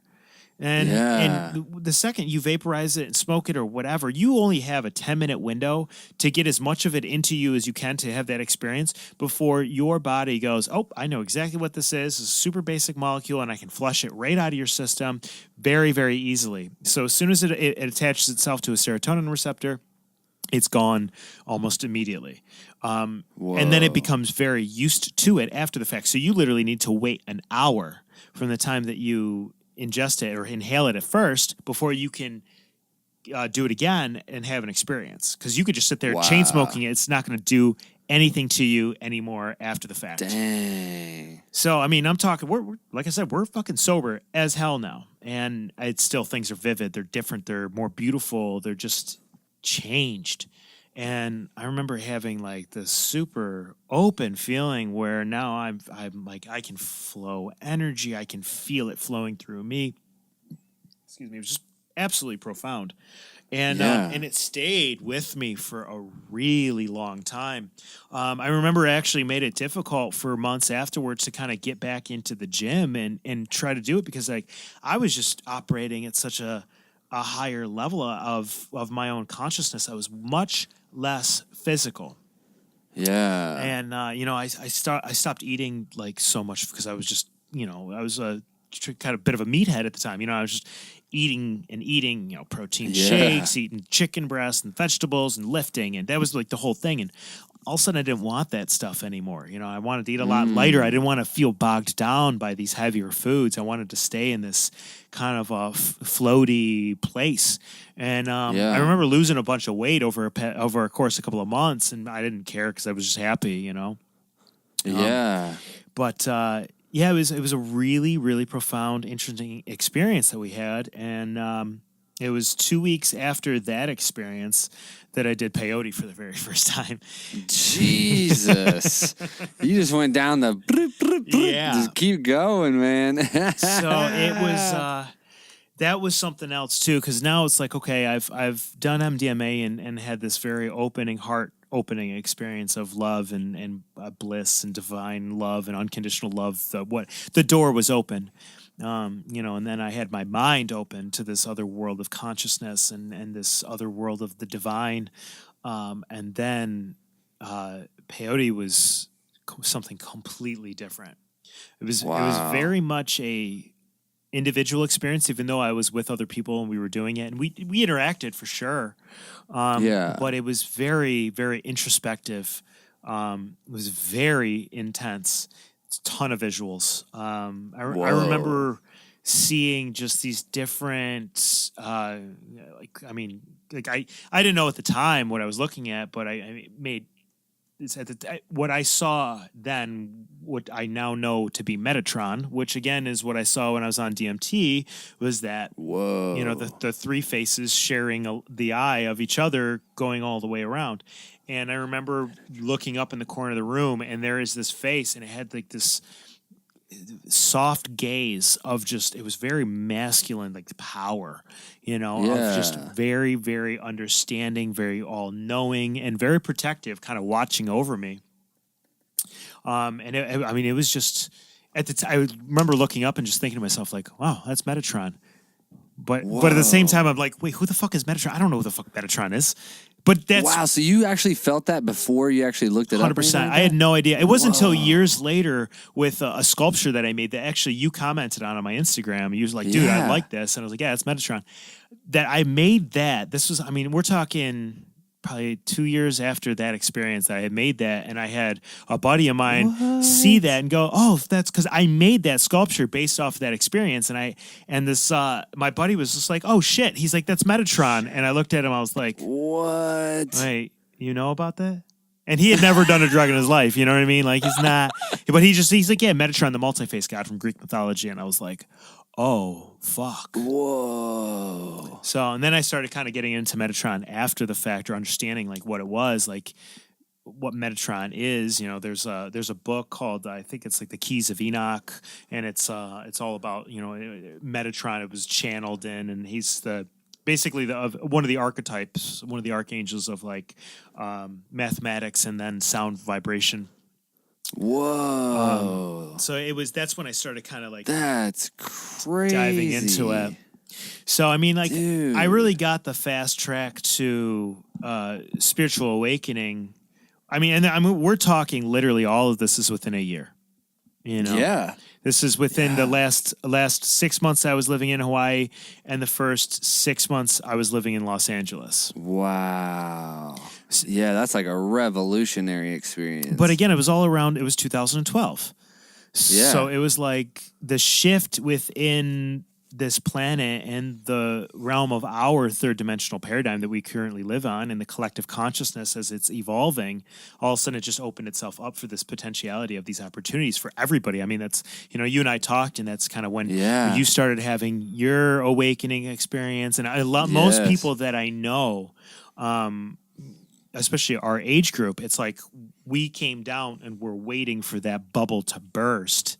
And then once it did, the floodgates started to open. So, like I said, it was like 2012 hit, and I went from 0 to 60 in no time. No time. It was almost too fast, because then it's, then you have to try to make sense of all of it after the fact. Yes. Yeah, man.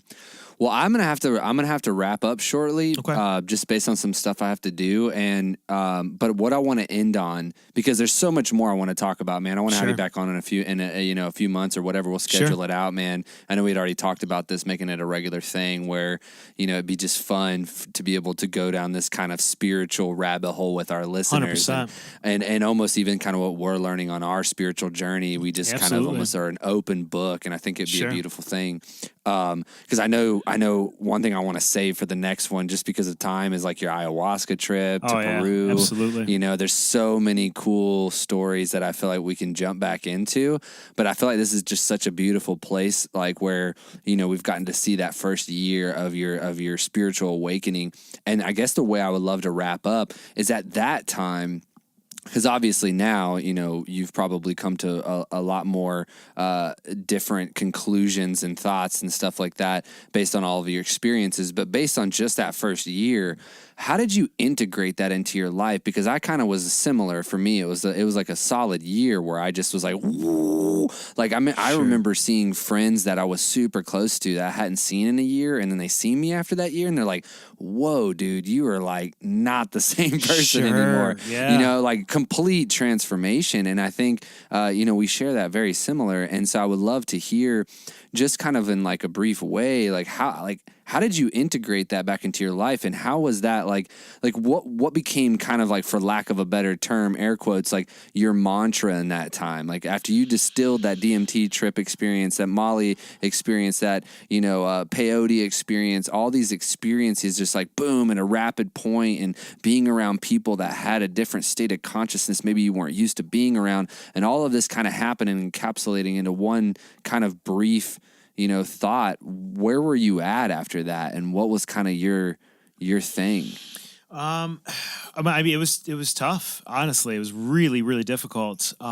Because I mean, after all of it, I mean, that's when, you know, shit, which again we could save for another chat, but when everything kind of blew up in my face in Los Angeles, and I literally had to skip town and get the fuck out of there. You know, That's a cliffhanger, oh, man. yeah, We need to bring that one. That's where we need to start. Yeah, that was something else. So I mean, it was literally like I had my cage rattled so hard, and was like to such a point where it was like, okay, now you are this person, and now what are you going to do? And then it was like, boom, the universe smacks you in the ass, and the world that you thought you were developing falls. Next thing I know, I'm driving alone 4 days across the country to get as far away from LA as I possibly can, and losing all contact and communication with everybody back from Los Angeles.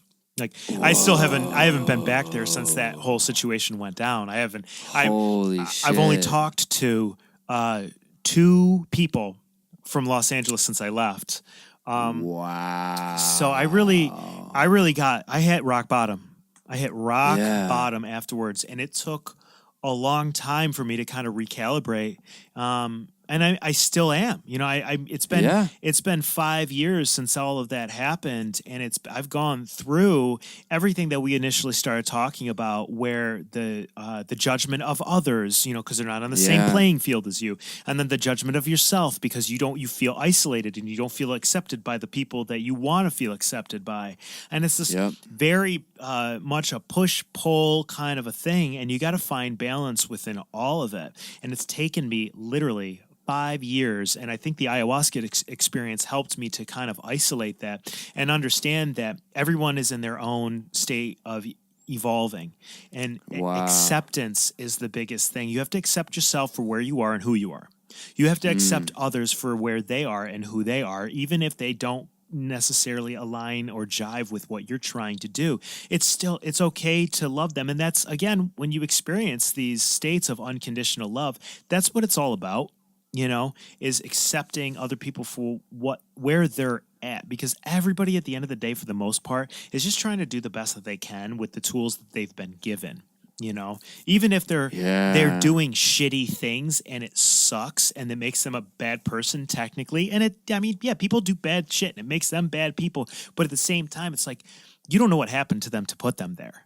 You don't know where they're at.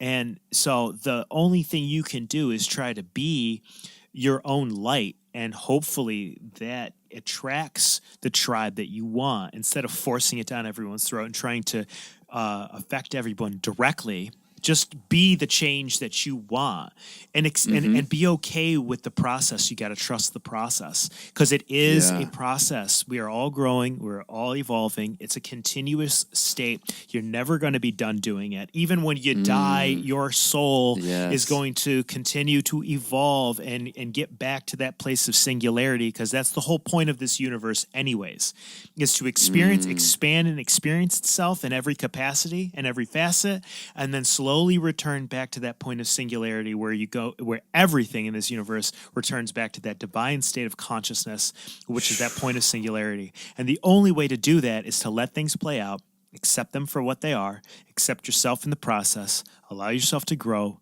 allow other people to grow with you, be present for them, be present for yourself. that's all you really can do, and just trust the process. Holy shit, Paul, dude. That was a beautiful way to end this fucking podcast, man. Dude, honestly, it has been an honor to know you, man. And I'm so glad that our paths cross and that we Same. can continue to do this, Hell yeah. man. And that's, dude, I'm telling you, we have so much to talk about. Yeah. So I'm excited to get back on, man, because I want to talk about that and Sure. that how your art was birthed out of all of this experiences as well, man. Sure. And it's just, dude, you got so much shit on your plate that I can't wait to eat off, so to speak. So Sure. But yeah. I feel like we just had a little appetizer. Of Yeah, Paul, no, this dude, is you just, know? I mean, this is literally just the beginning. The past 5 years have been even more crazy. Man, I love it. Yeah. Dude, I love leaving people wanting more, man. And dude, you're a rad guy, man. And Thank you. honestly, dude, this was a total honor. And I can't wait to have you back on, man. Thank you for having me. This has been an absolute pleasure, and I can't wait to continue to do them. Hell yeah. Awesome.